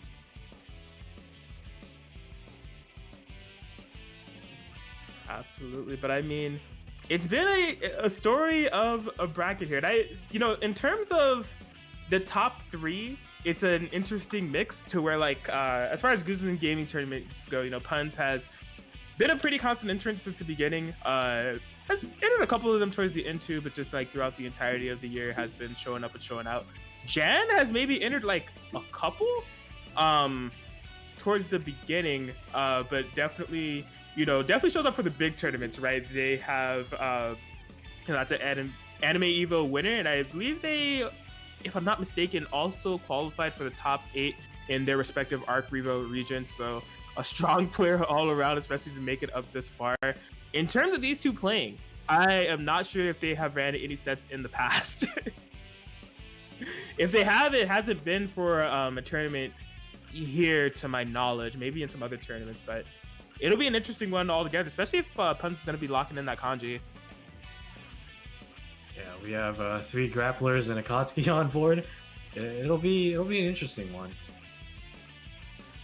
Yes, and the implications around this, right? The person who loses this is going to be like fighting the complete opposite archetype, right? Dark Death waiting at the bottom there, and we've just been seeing the absolute clinic they have been putting on with that Hilda Yukiko, and just really whoever they decide to pair with Hilda and Yukiko. Now, something to note, it was Jen that sent Dark Death to losers in the first place, but Dark Death, since then, the losers run they have had has just been something of note, victory over Ready Cacti 3-1, victory over Mop 3-0, victory over Razo 3-1, and that victory over Lotad that we just saw 3-2.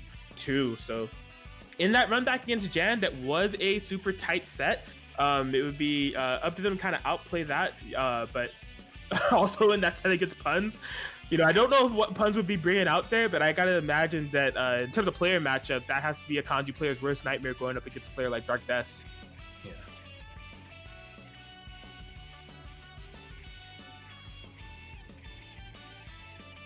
But it looks like we have just gotten the signal. Jan is good to go, but so thank you all here for sitting tight. We are getting this Battle City 2020 top 3 action underway in just a moment. And of course, it can't be stated enough for those of you who have donated to this match arena. We absolutely appreciate you for having us hit this $300 threshold. Just because we're there doesn't mean you have to stop, mostly, especially if you haven't used that code. Remember, Battle City 2020 for the free 50-cent donation. Here, maybe it'll still work.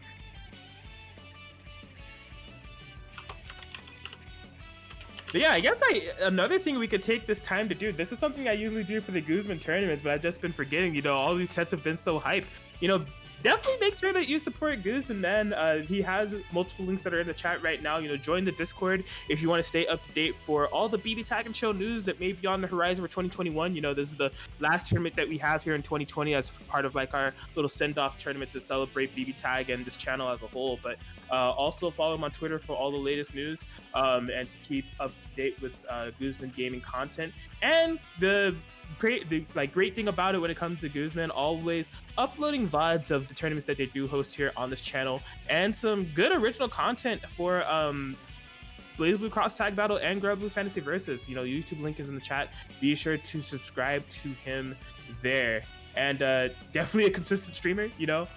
Be sure to follow him here on twitch.tv/GuzmanGaming1, holding down the BBTAG community all year long under these circumstances where we have been stuck at home but still have a place to play the BBTAG.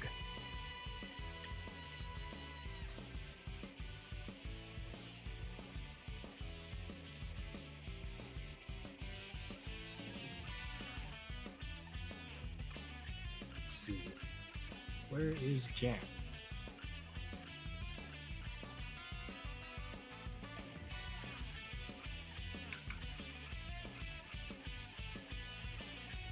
Yeah, I thought I saw the chat that they're good to go.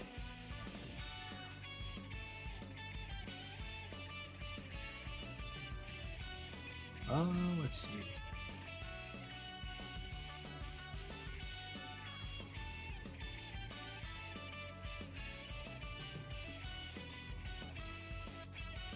Okay, There they Jen has appeared.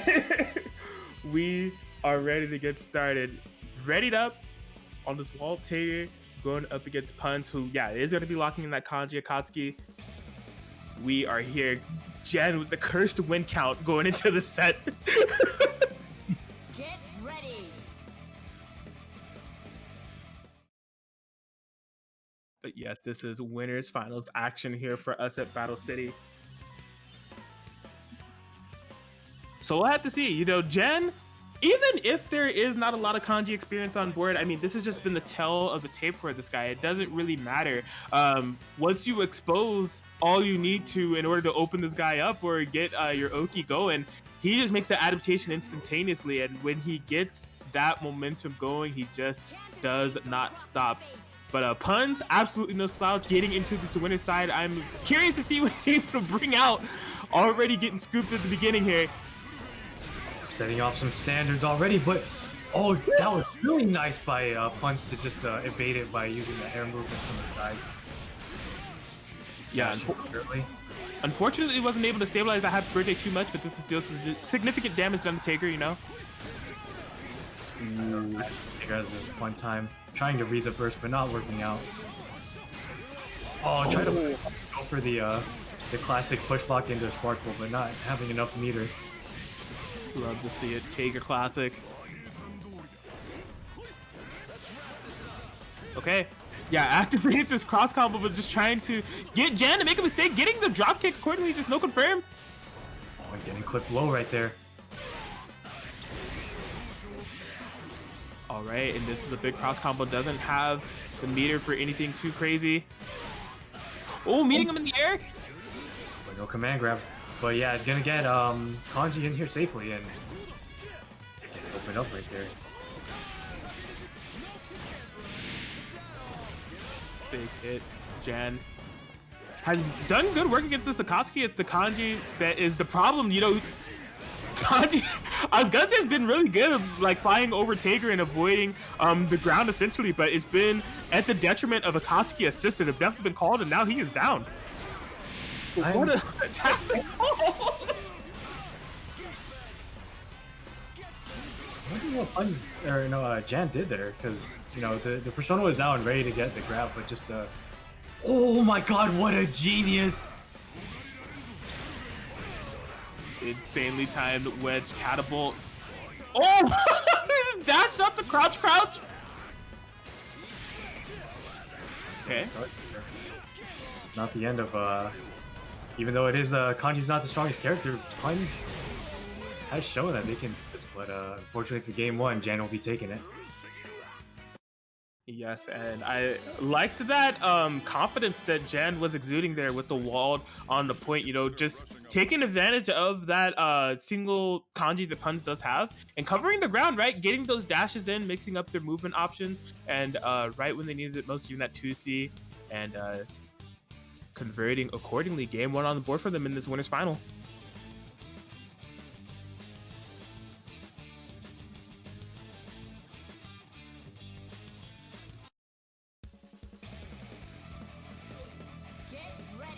Okay, and now Puns has made the swap.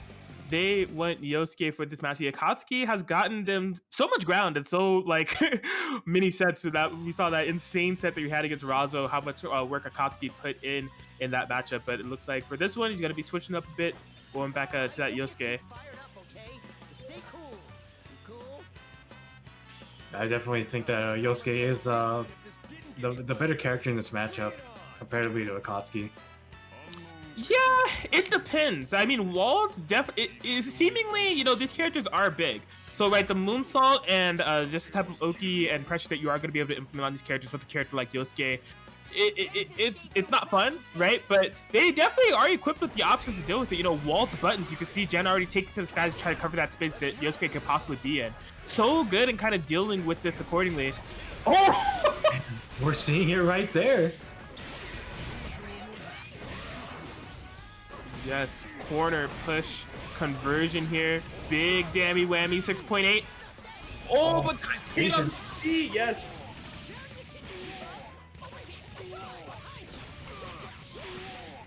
Okay.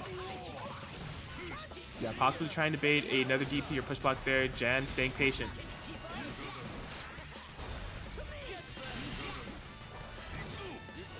Try to slice through it, but the anti-air lead.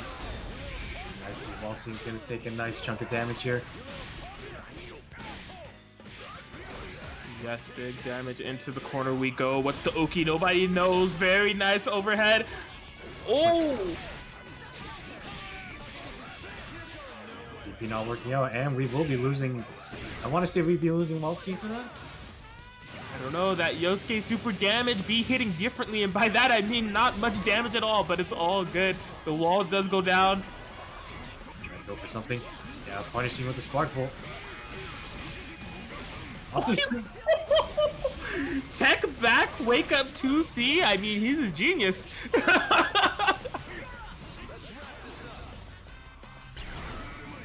What a block there from Jan on that active swap. Oh, but the 2C not connecting. Yeah, this is looking like game 2 going over the punch, but the drop. Yes, Jan. Oh, the 6P covering kanji and all of that. Yes, that was a fantastic throw active swap there from Punch. Didn't have all the dip on the chips that they needed for that confirm, but still able to punish accordingly. Such a big life lead that they had already established. And the Yosuke pick definitely working out. We did see some glimmers of outplay being shown from Jan initially, but once Punch was able to get started and really play around these kanji assists, it was looking pretty hard for Jan to deal with altogether. Yeah, I think the moment that sealed Jan's fate was most likely that that whiff DP on Tager in the corner very early on. All right, don't get too fired up, okay? Stay cool. You cool? Yes, but I mean, Jan, great at the adaptation game. I'm sure when it comes to the Yosuke kanji, even for a caliber of player like Puns, not impossible to figure out what exactly he needs to do here to get this, you know, these next two games here. The Puns looking solid in it so far. All right, round start. We're up backing. Immediately push blocking wall to get away from me. Oh my god, the jump A hitting basically behind wall right there. Yes. Ooh, yeah, just trying to beat these two Bs with these moonsaults. Yeah, Jen trying to punish the kanji on the ground there, getting punished for reaching with that Yosuke, who has been super air-centric throughout the entirety of this match, stealing the corner. And definitely stealing some health points on the life bar, because, man, this has been very momentum heavy here for Puns. Oh, the sneaky cross-up.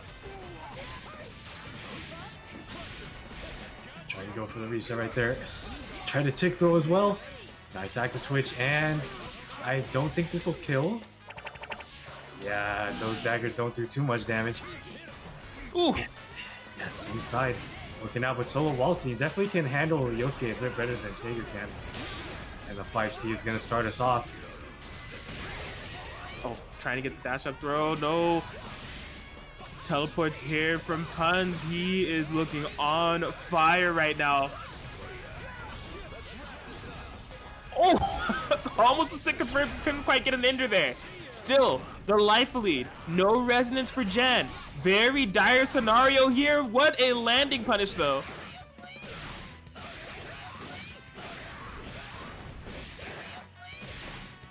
Yeah, I'm just going to take Yosuke in the corner. Trying to force him to stay there. But the 2 beat. Not connecting. Oh, no my way! god.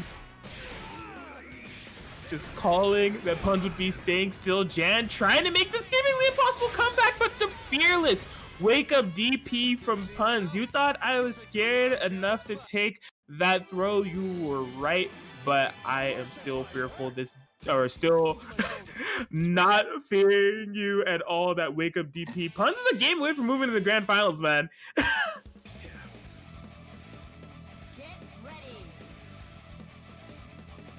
And this Yosuke swap, it has really been paving the way here from Puns. Jan has had a lot of trouble playing the 2v2. You know, we're seeing some clutch reads and some outplay from Jan in these situations, but he's always making them from behind. He hasn't been able to find his footing against this Yosuke.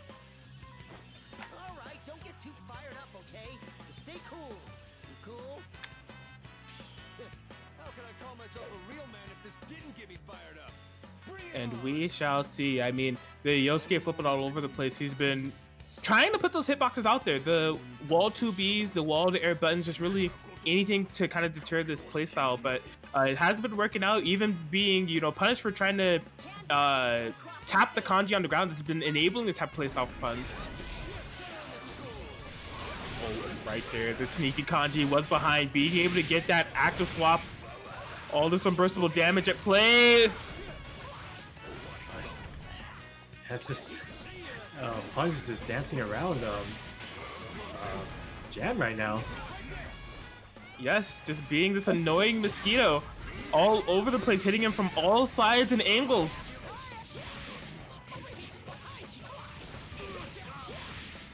Yeah, looks like he doesn't plan on stopping here. Jan just trying to find an opportunity to corner still on the Yosuke moonsault. You hate to see it. Building up this bar. He's got to be able to cash in on a kill very soon here. If Jan isn't careful, this could be it. Yeah, that's definitely it. DHC. And that is a big deal. We find Jan in a familiar scenario from what we've seen in this match. The solo character gets 2 healthy characters here for Puns. Just getting opened up one more time, and this will definitely run out the resonance clock. Yes, Jan in such big trouble here. The resonance is activated. Do we have to confirm the kunais? And there it is. Pun's able to get a 3-1 victory over Jan and secure their spot. Winner's side grand finals. Solid work by Pun securing the spot. And they'll be sitting pretty there while Jan has to face Dark Death once again. I'm sure Dark Death is itching for a run back, especially since the set went 3 to the last game. Yes, it was just such a close set when we saw these two play last. So we'll have to see what adaptation Dark Death is able to make for this run back here in the losers finals. And it's definitely at a point where it really counts. You know, they fought for was it the top 8 qualifying match? I'm not sure actually. Yeah, it was for the top 8 qualifying match. So really it's just like these two are fighting for 2 big milestones, right? First it was for top 8 and now they're fighting for that spot in grand finals.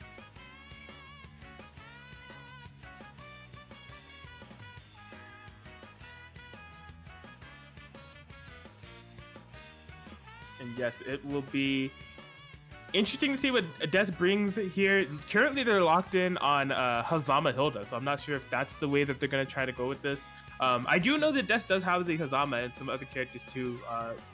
Like I said, Platinum, Yuzu. He's all over the place with his characters. We love him for the Yukiko, but he's definitely competent with a whole bunch of characters in the cast. But that could be possibly something that he's trying to implement for this matchup in the run back into Jen. You know, switch it up, reach into that deep character pool that he has to hit something with Jen unexpected. Because, you know, Punch was able to do the same, and that's what gave him the set. You know, switching to that Yosuke definitely caught Jen off guard and gave Punch all the momentum that he needed. But all this talk that I've done is just blabber. Dark Death is back, locked in on the Hilda Yukiko. Get ready.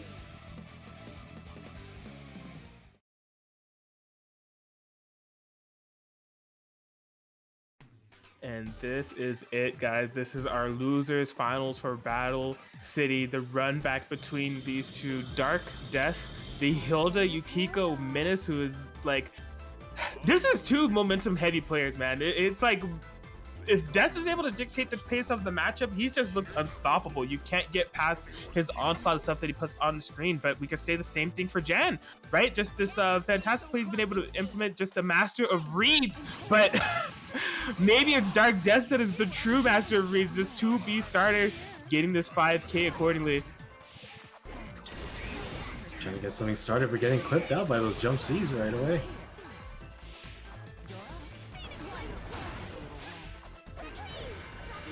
But this is just a start from Jan. Just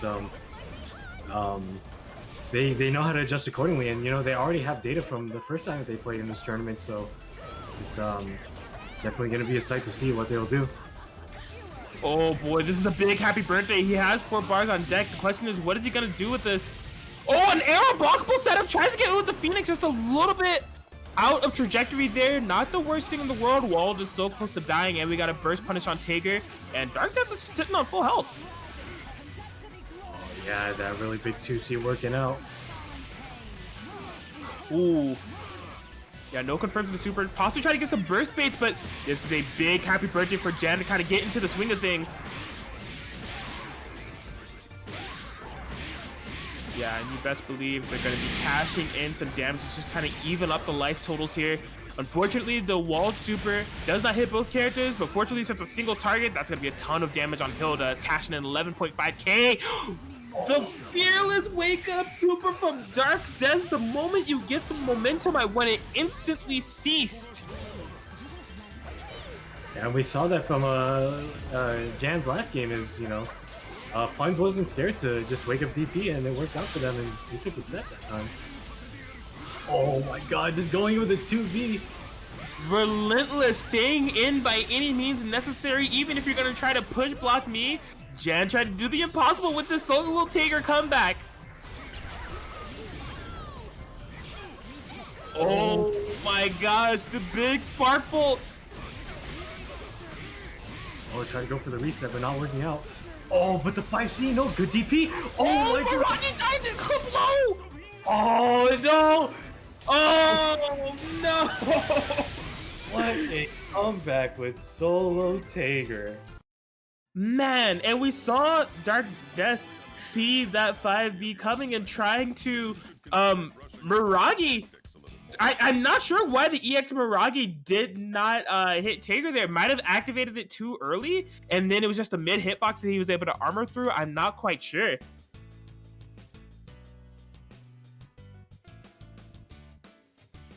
But either way, Tager, Solo Tager for Jan, able to bring that all the way back.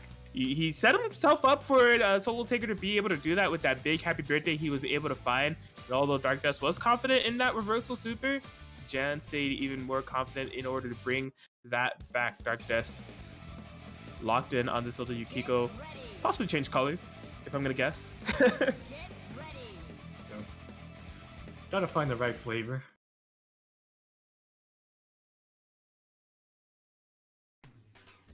Yeah, Jan just showing off how, you know, they're not scared to they're not scared to go in, especially if their character down. It's just, you know, another day for them. Yes. Well, here we go. Nintendo Switch colors this time. Let's see if it's able to switch the tides in his favor. Nah, I hate myself. Here we go. Oh, huge 4P anti-air. Oh. Oh. We're setting some standards already. Gotta be scared of that. Yes. How dare you stand still right in front of me? Wow, the jump C and the 4P confirmed. Dark Death always playing so confidently with this Yukiko. Don't need any stacks for me to be a threat. My neutral is just that clean. My pressure is just that tight. It's getting a couple pot shots and it's eventually adding up here. Tager is bleeding for that. And Wallstein is getting tossed back into the corner. Oh! Who blocked him into the orbs? Get off of me.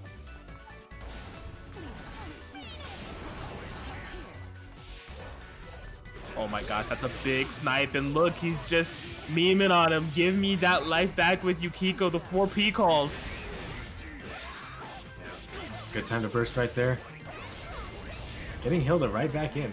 Not skipping a beat, and look at that. Yukiko is already back at full health. All that damage that Jan just tried to do, basically just got invalidated. Nice defense by Jan though. Yes, great defense, but it seems like Dark Death is definitely just playing this don't touch me game, but what a fantastic anti-air throw there from Jan.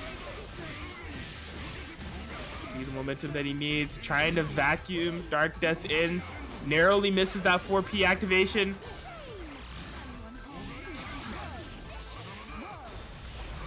Baiting a burst, no dice. Rampage time.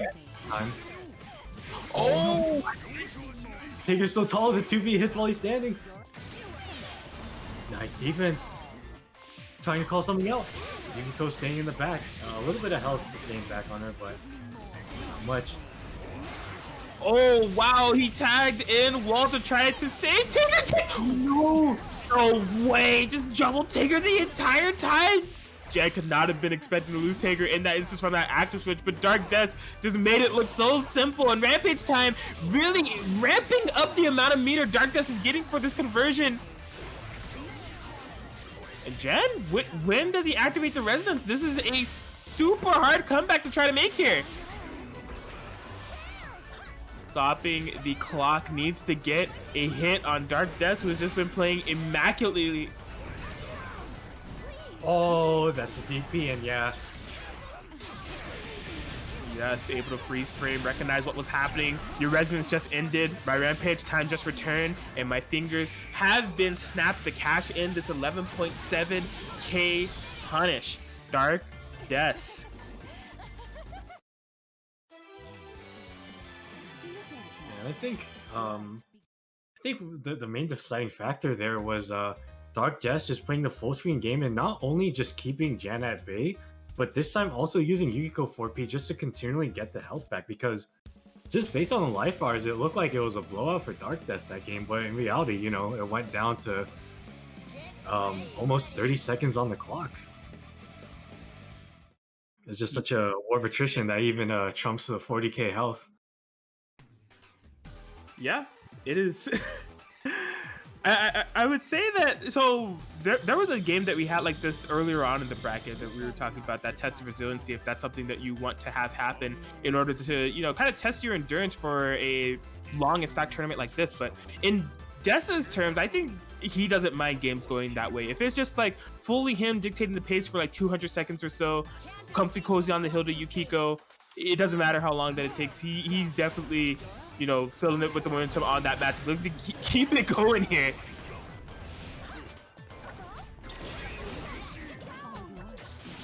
Just a nice confirm, but not working out.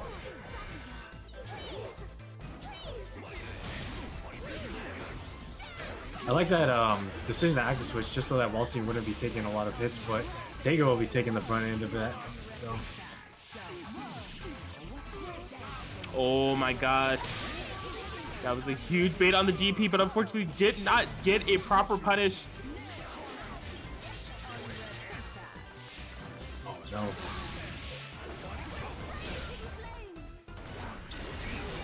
Oh, yeah, nice job on the jump B.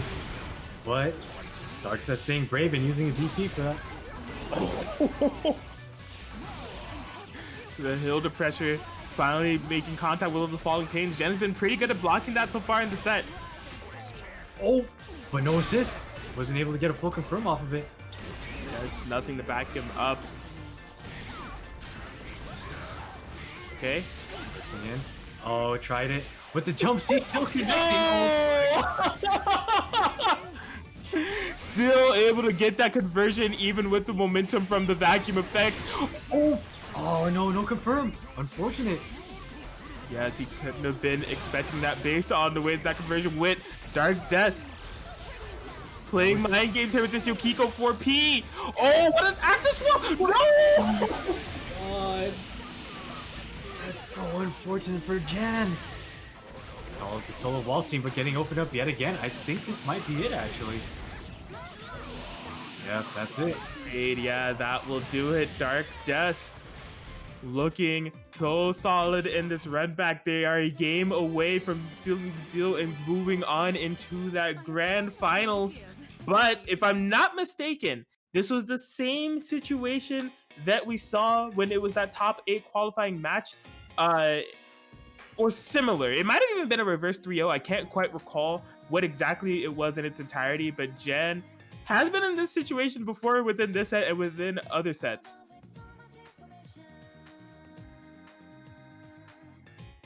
So not out of this yet, but man, Dark Death looking determined and ready to go. They are just playing super clean. Get ready.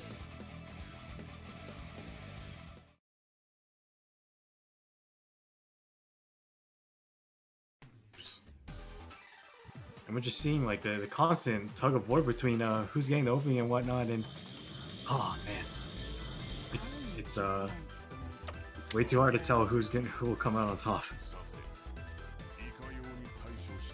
Yes, game point here for Dark Death. Battle City 2020 losers finals. Oh boy, let's see if Jen can make this comeback necessary. I really like these openings from Jan, just using like a 5A, 2-3-6-8 to just try and create some pressure, and that also forces Dark Death to spin a meter for push block, assuming that they don't want to deal with that. Yeah, it's definitely good to get the push blocks out of the way early. The only unfortunate thing was the way that they used the push block didn't allow for a conversion off of the 2-3-6-A. And now that Dark Death is back in their momentum, it's definitely starting to show. Using this 5A as an anti-air consistently. Oh, and I think that's a dead Hilda. Just needed one hit. All it takes is one mistake, and boy, what a fatal mistake it was. Dark Death losing that Hilda.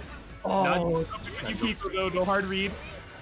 Try to go for the biggest read possible, not working out. Yes, and as noted in the chat earlier, the Miragi is a projectile low, does not beat the armor. I think that would be a near impossible matchup for Tager if that were the case. If it did beat Sledge. Personally, I see nothing wrong with that. Oh, but the Spark will call out.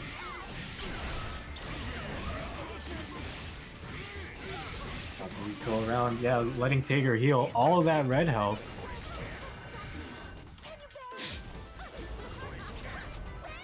Oh boy, yeah, Tager definitely has all the red health in the world, but if he's able to get a kill on Wald, could be tough for him to recover, at least as a assist character. Gonna be tagging in Tager now.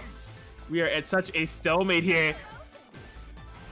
Yeah, I think Jan tagged Waltzing back in just to like hang out. Doesn't really need to go in at the moment and can just let Tager heal all that red health back.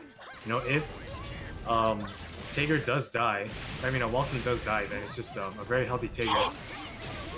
And level 3 resonance. Oh no! Boy. Fortunately for Jen, Dark Death doesn't have meter, but is it gonna be a kill regardless? It's close. Gosh, Dark Death so close to closing this out here. Gets the overhead. Just throwing everything that they have at Jan right now with this. The persona eats straight through it. And Jan, he's tied this up 2-2.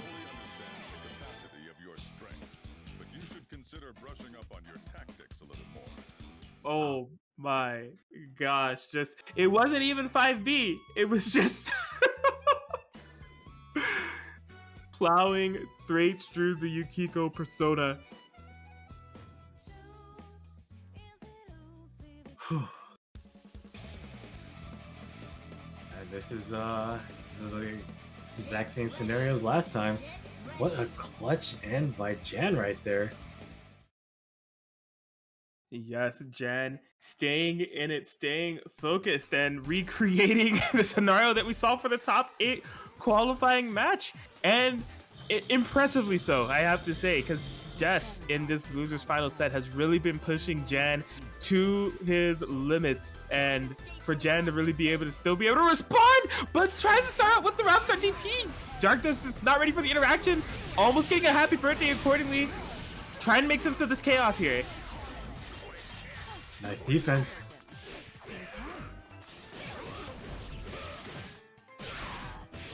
Man, and the pacing of this match has definitely been elevated. We're seeing more offensive scramble situations coming from both players, but the thing is, scrambling and grapplers can be a risky game to play. What was that conversion off of the latter part of the 6P with Yukiko Miragi? Are you insane? Dark Death. Jumpy snipe on the Tager.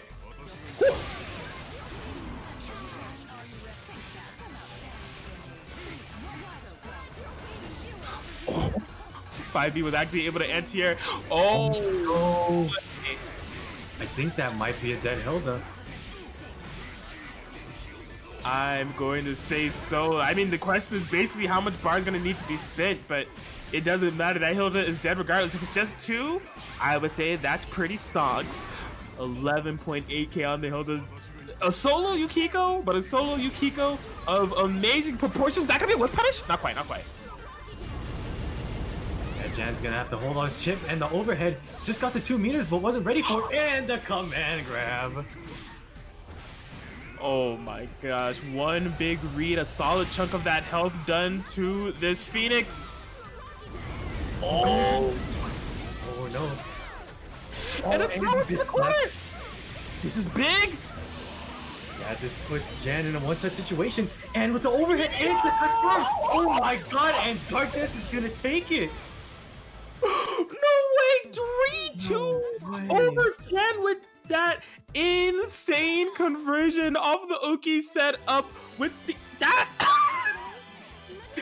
Dark Death saving their best trick for last to bring them up into grand finals of Battle City 2020. That is trademark Death right there, with just, they always have to have a clip-worthy moment when they enter these Guzman Gaming tournaments, man. That was insane.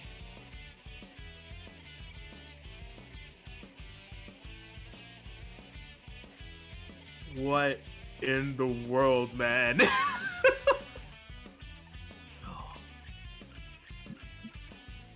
What a way to close out that set. Well, Dark Death, they are here, getting that win in that run back against Jan, making the losers bracket crawl from all those players they had to overcome, and they have to fight the one that has not lost a single set all tournament setting. It's pretty in that winner's spot of grand finals. Puns. Kanji Yosuke, Kanji Akatsuki, that's been getting him all the way here. These two have not met all tournament. They're on opposite ends of the bracket, so this is just initial exposure for both of them in terms of this bracket. But this is our grand finals for Battle City.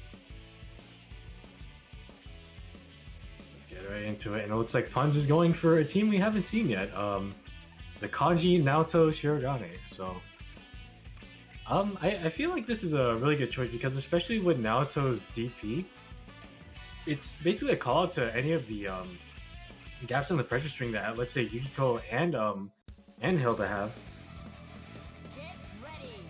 Yes, absolutely. Well, they're locked and loaded, ready to go. Grand finals of Battle City 2020.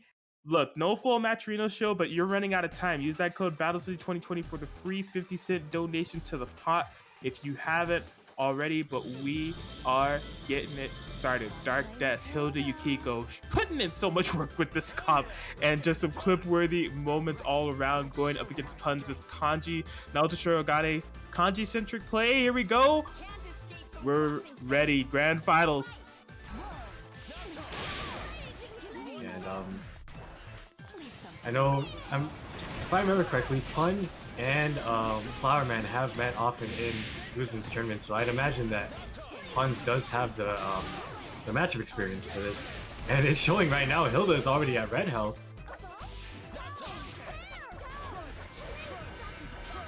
Yes, really building up the pressure here. Oh my god! So smart. Okay, Dark Death's able to get something started, just trying to lock down Puns, because Puns being able to play has proven definitely not beneficial for Dark Death throughout the entirety of the set so far. Oh, what a anti-air call out! This could be a double mark. Insane play. Oh, try to use the traps to try and stay in the air for a bit. How? What was that confirmed? Oh my gosh! It was like the straight hit off the. I'm not even gonna try to recap it, man. Dark Death is something else. Yep, and we're getting the instant kill on Yukiko. Ikum Bokum. Ikum Bokum indeed, and an Ikum Bokum stack still on this hill. Oh my god, from downtown. That was so sick, and nice defense. Dark Death not skipping a beat though. And we're gonna lose Naoto for that. Here we go. 1v1. Puns' Kanji is definitely healthy and gonna. Wow! If that chair just had a couple more pixels of the hitbox vertically, we would have seen a GG, but unfortunately, not the case here for Puns. Thus far, going for it again. We're getting it. From downtown. It worked out this time. And Puns going up game one in this grand final set. The perfect snipe. You know, he had 3 more of those locked and loaded ready to go. If he wanted to just keep challenging that until he got the perfect trajectory, he could have. You know, he missed his first 3-throw shot, but you know, he got the ball again, brought it back to his side of the court, and swish. Insanity. Well, great first game here for Puns. This Shirogane pick, Kanji putting in work, and as noted by the chat, what has the 2020 BBTAG meta come to where we have Yukiko and Kanji in grand finals? Get ready.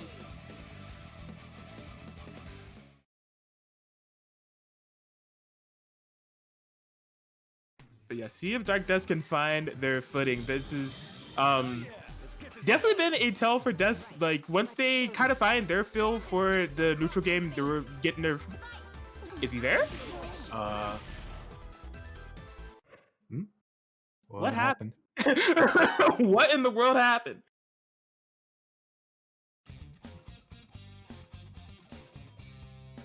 I'm super lost. Oh, bathroom break. Wait, on who's in? I don't know. Wait, I think. Well, I mean, assuming because Puns was out of the what's it called? Since Puns wasn't the one moving, I guess they went to the bathroom.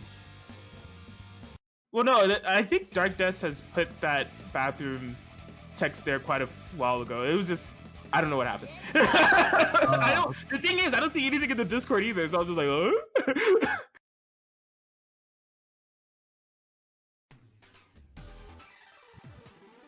Looks like everything. I'm not sure how that'll be counted. Play with Hilda. Okay. Well, match is going on. Seems like Puns has returned. Whatever happened here, but it's all good. Here we go. Crossing fate. Fight. Oh, trying to get something started, but they didn't believe in that confirm. But Dark Death's not skipping a beat, just trying to make something happen.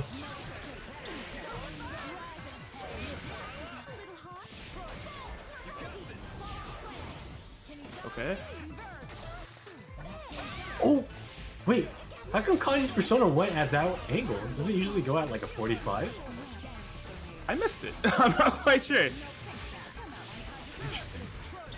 Oh, we're getting clipped by the tail end of the Phoenix Swings. Tried to bait a burst, but not working out. Yeah, still a great confirm regardless. And this is the Dark Death momentum that we've definitely become familiar with throughout this tournament. Everything working completely in their favor. 4 bars on deck. Probably won't be spinning them though. Okay.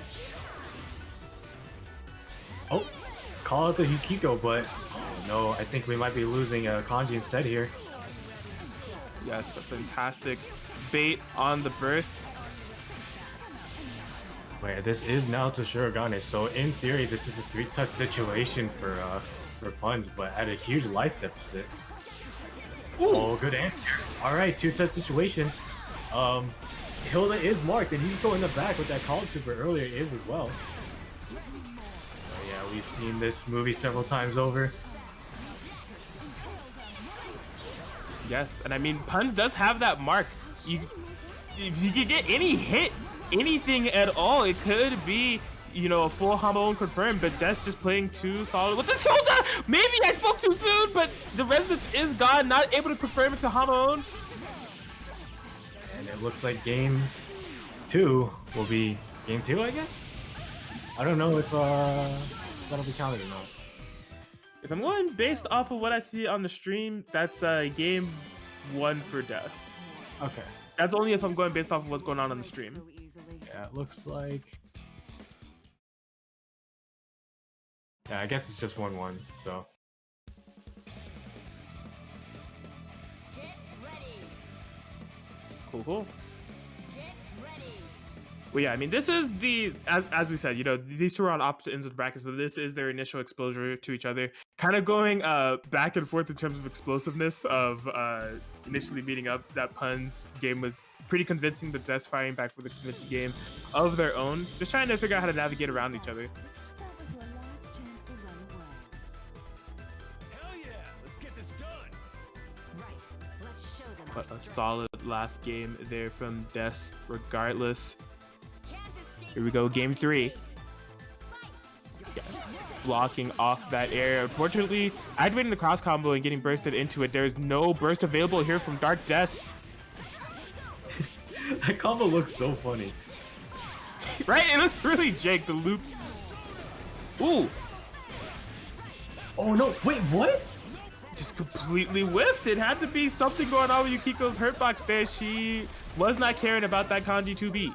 Oh boy, Miragi died, but wait, he's a genius. He did not do the one in front, did the one behind to call out the active swap. It was one Dark Death, and yeah, Naoto is hurting right now, but I think maybe oh, super. Oh no, yeah, there's a super. A little late. Did that kill Yukiko? No, not yet. Definitely. Well, we're just stuck on the solo Hilda. Oh boy. Oh, trying to contest right there. Oh, really close. Now it's still in the back getting hurt, but not a lot of damage on there. Oh, really nice 2B from Darkness, and we're losing Naoto for that. Yes, the solid anti-air, proving that he can make this comeback with solo Hilda if need be, setting up all the pins on the screen in the world. I don't care when you activate the resonance, when your incoming timing is, you're holding something. Don't get any momentum started. Restand. Oh, would that connect? Oh, not in range, not in range. Almost, but nice nullification right there and the low, but will connect. I don't think this will kill, but it's the next such situation for Dark Death here. Yikes, just trying to keep Puns locked down in this corner. Oh my gosh, super tense. There's all the chairs in the world, nothing is hitting, you're out of meter. I gotta play it honestly now. Oh my god. So he's messing with them. Can Oh you?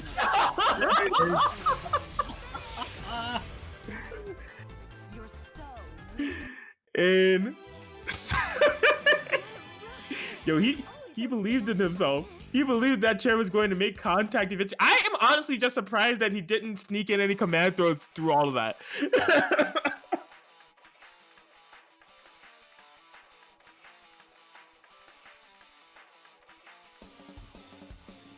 Crazy stuff. Well, Des is a game away from resetting this bracket.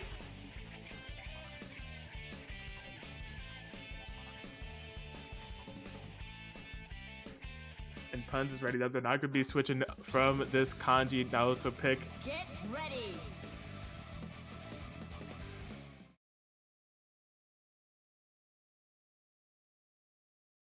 Yeah, this has been very good pacing from Des here. You know, Puns literally kind of forced to opt to the desperation for those EX chairs, just living on a prayer, hoping that something can make a contact. But Des, the solidness of this Hilda Yukiko is definitely coming in strong for the grand final set. Reset point. See if Puns is able to pull away.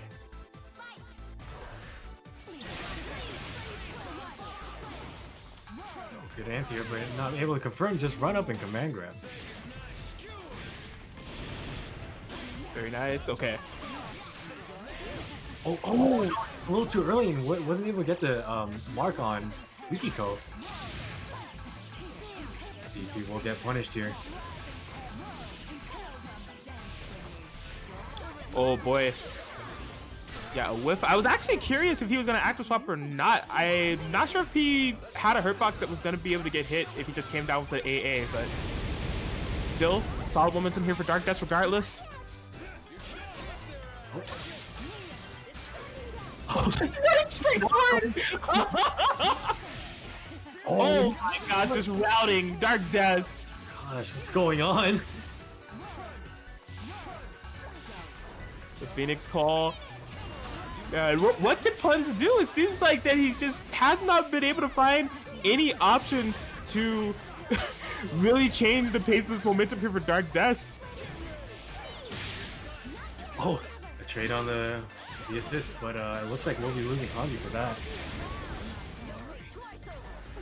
Sandwich situation. Oh, he was almost perfectly placed with that Yukiko to act swap and avoid those bullets. Just narrowly scraping there. Ooh, nice, going right through it. Ekum Bokum. That's the first one. Just and crossbones. Yeah, this Hilda is still marked. Okay, well, no more resonance here for Alex. Oh, but he gets the jump in. Where is it? Where? Oh, Doing the fanciest combo possible to get it going, but we're not watching that ending. That doesn't do good for the mental. Getting two double Ikambokas, the two Hama owns. Get me out of here. I won't be watching that today. let's just move on to the next set. And, you know, Puns is on tournament point, and Darkness, this is game 5, so Darkness has to, if they do take this next match, they got another set to go through. Oh boy, the stakes are so high.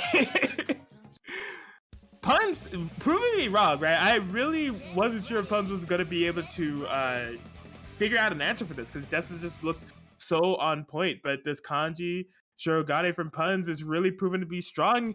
He's on tournament point. Dark Des is on reset point. We saw possibly mental damage being done with those two Hamaons, but we'll have to see if that's going to deter Des. They are locked in on those 9 colors, the default Yukiko. Here we go, possible last set of Battle City 2020. And Dark Des taking initiative and then trying to make a statement saying, this is not the end for me. Ooh. Oh, getting caught by the falling pain.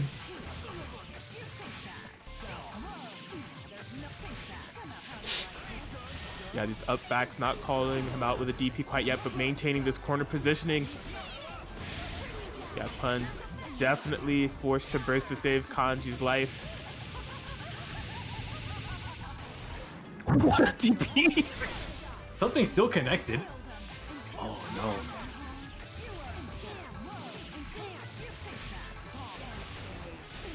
Ooh. No punish though, but yeah, Kanji's hurting right now. It's an overhead. This is similar to what happened last time. Let's see if Oh my gosh. Double Deberty doesn't look like it. And Dark Des resets the bracket. Yes, Puns completely believing in the DPs there. I mean, it was a very, very tough scenario to try to outplay at that point. Des has just covered so much ground. You know, Shirogane just coming in with the level 1 resonance, and Des able to punish accordingly on that DP, resetting the bracket.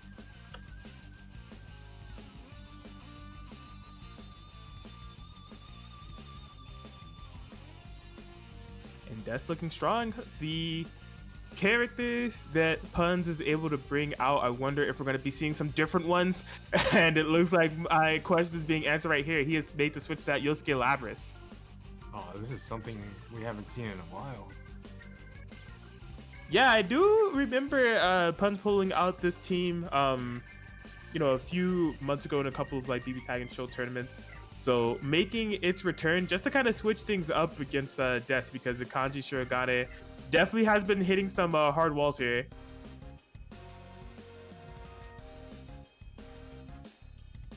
But Des just playing so fantastically throughout this tournament as a whole, man. I think they have won possibly like 7 sets altogether. Like throughout this tournament. Let's see, 1, 2, 3, 4, 5, 6. Oh man, no, it's way more than that. Like Dark Des. Reset bracket, Battle City 2020. We are going the distance here. Hope you all are still enjoying. We have some more BBTAG action here for you. This is guaranteed will be the last set here. The teleport through the jump seat. Yeah, oh, it just ran right into Hilda. Nope.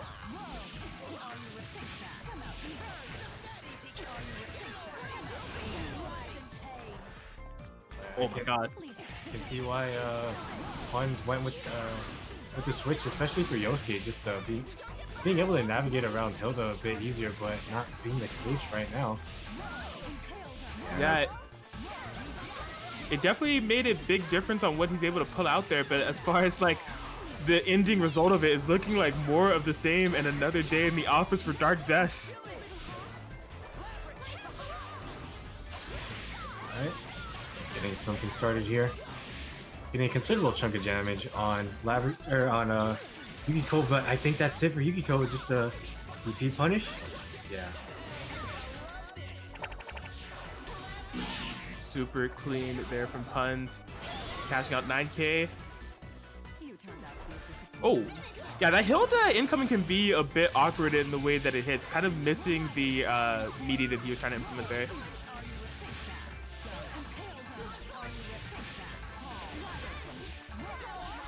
This is a bit of a predicament. Labris does not have a easy time going in.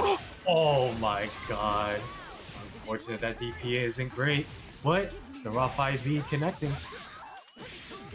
That's a heartbreaker there from Alex, but he's still staying in it. You know, this Yosuke, putting in some work and has been putting in some work throughout the entirety of this game. Okay, activating the resonance right now. Pressuring with this moonsault. This is big here for Alex. Oh, I'm not sure. I never believe in this Yosuke super, and that is exactly why Magic Pixel. Oh my god. Oh, being able to use the good DP. Oh, yeah, resonancing out of there. Oh, but the second hit overhead. I don't think this will kill, but it'll be very close. Actually, that might kill, actually. Especially with these combo routes from Dark Death with this Hilda. Dark Death, I'm sorry I doubted you. Man, if there is a route that is available to kill a character or to get the maximized damage and it's coming from Hilda or Yukiko, Dark Death knows it and he'll do it with ease.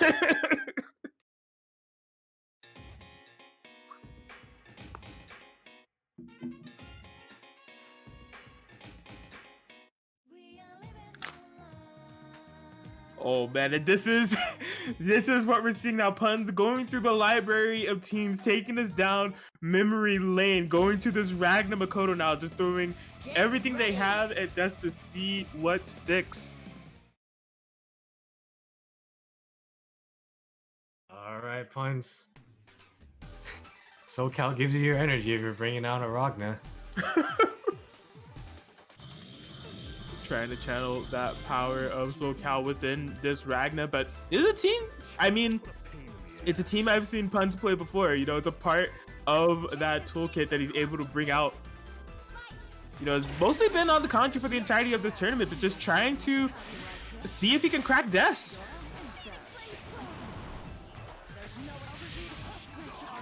Here we go, into the corner we go. Oh, just mixes up with the throw this time, forced to burst into Makoto. Good time to burst. Let's see what this Makoto can do. Really broke the persona with the first hit of that. That was crazy. Oh no. Oh, that's over. That sucks. The Puns. He had the read, wanted to do something invul, just thought he might have been in range for the DP. Possibly need to do like a Carnage Scissors or something to get out of that situation. Oh, the confidence from Dark Death to run up throw. No combo, but still looking so great here. Oh no! And that was a happy birthday, so that's gonna be a good amount of health for Ragna. Yes, like the pacing of the match, the Lively has completely switched the Punch favor off that interaction alone. Yeah, and oh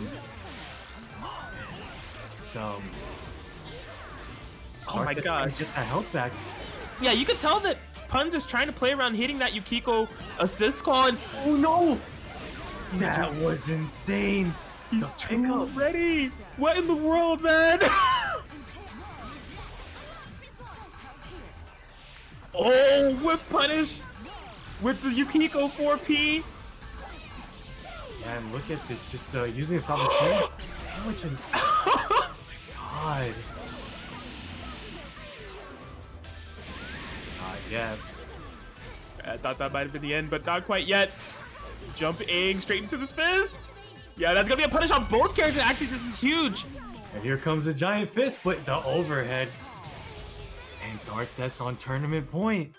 Oh no! Broken all Dark Death is really starting to run away with it here. Hasn't skipped a beat. Still wowing everybody. Everyone's jaws dropping from these confirms that he's able to get. He's been doing it all tournament, and he's just really been such a treat to watch.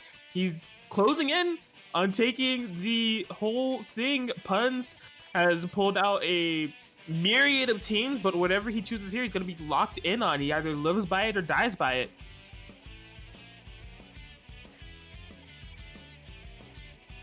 The question is, what is the last-ditch effort pick? He's going back to the Kanji Naruto Shirogane. This is what he believes in out of the entire BBTAG roster to take care of this beast that is Dark Death. Yeah, looks like Dark Death is just taking a couple moments to reflect it over and making sure that they can take this in a clean sweep in this Grand Finals reset.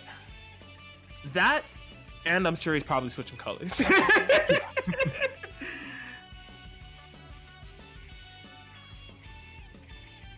But yeah, we saw some games that Punz was able to get with this comp up against Dark Death, but I mean, he's it's really like hard to even find the words. I'm speechless in terms of like some of the conversions he's been able to come up with as Hilda Yukiko, like punishing assist characters fantastically, killing them even in just situations that you wouldn't expect, getting these like off the cuff conversions off of just like 4Ps from both characters. It's been impressive stuff. Hell yeah! Let's get this done. But Punz is not out of it yet. That's Kanji freaking Tatsumi, backed by the Shirogane. Life on the line here. Tournament point possibly for Dark Death. Oh no. Thankfully, getting the DP assist right away.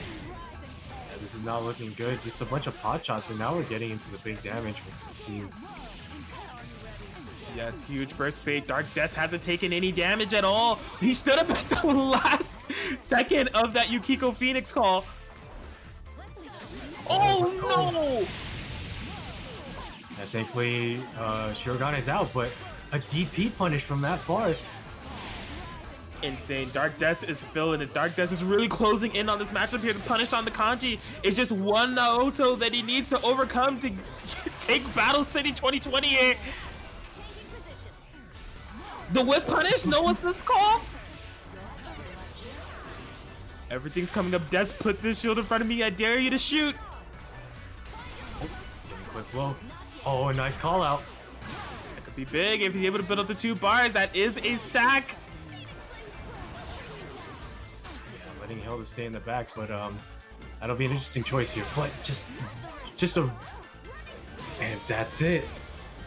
Dark Death able to take Battle City 2020. He reset the bracket and 3-0'd afterwards, able to beat Punz, and he is victorious with what has been a insanely good display of Hilda Yukiko gameplay. It's just been a super nutty performance from Dark Death, and super fitting. I think like one of the first tournaments I was able to watch of Guzman's was Dark Death becoming victorious in some of those earlier BBTAG and chills. So for him to return and just put on such a great show for everybody and take this Battle City 2020, he has earned it, and he is your champion. And just to round out this top 3, we have Dark Death in first place, Punz in second, and in third, we have Jan. Yes, just a insane, wonderful tournament all around. All 35 of you that participated here in Battle City as the send-off for twitch.tv/GuzmanGaming1. We thank you for joining us and just putting on one hell of a bracket. This was the last tournament that's going to be happening here for the year, and it was definitely a good one. So we thank you all for playing, and to all 75 of you here watching, we thank you all for viewing and spectating and hyping out with us here on this Battle City 2020. It was a long one, longer one than usual, just given the caliber of play and the amount of players that we had here, but I would have to say that it was definitely a good one. So I hope you guys all enjoyed yourselves. I'm really at a loss of words of what to say. This was a very, very good tournament. I'm really honored to have been able to get the opportunity to commentate it. Yeah, and also thanks again to the folks that helped us make this happen. Shouts to Neo Celeste Gaming, shouts to Kaiten Books, shouts to Homie Cancel Homies, and Doncon, aka I See You Hater. Thank you so much for being able to make this happen. Thank you to, yet again, the people watching at home, and a huge thank you to the players that just stuck it out with us all the way to the end here. It's been one hell of a show, and I'm honored to be able to commentate this tournament.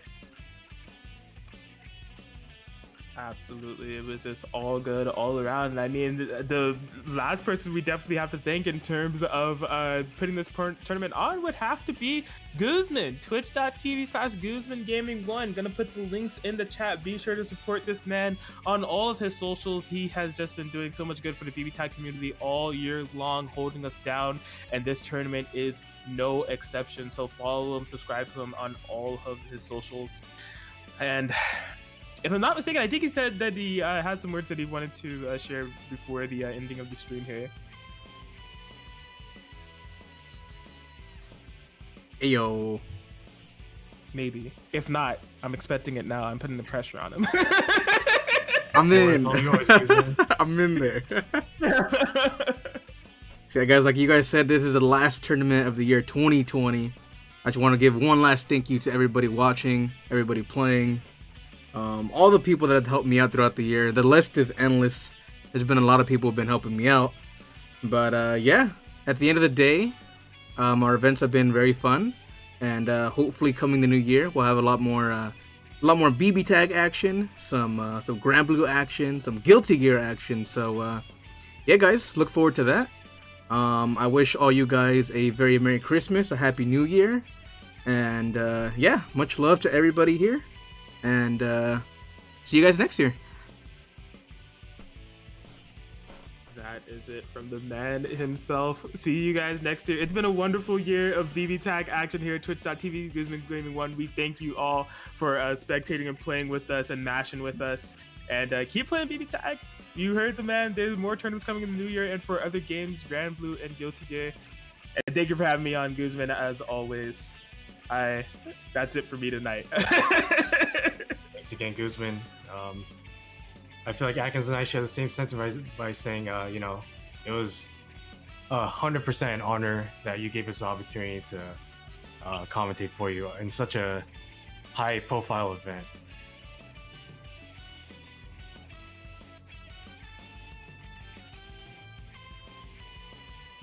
Yes, sir. But I think that we're going to be signing out here again. Thank you all for joining us. We will see you next year. Happy holidays to all. Play BBTAG. Take it easy. Yep. And since this is SoCal, I gotta say my usual. Oh man, we're doing it here. We're doing this here. Yeah, I'll do it. You put me on the mic. We're doing this. So as always, stay safe, stay beautiful, drink your water, but most importantly, because this is SoCal, shout outs to Bird Gang. Have a good night, y'all.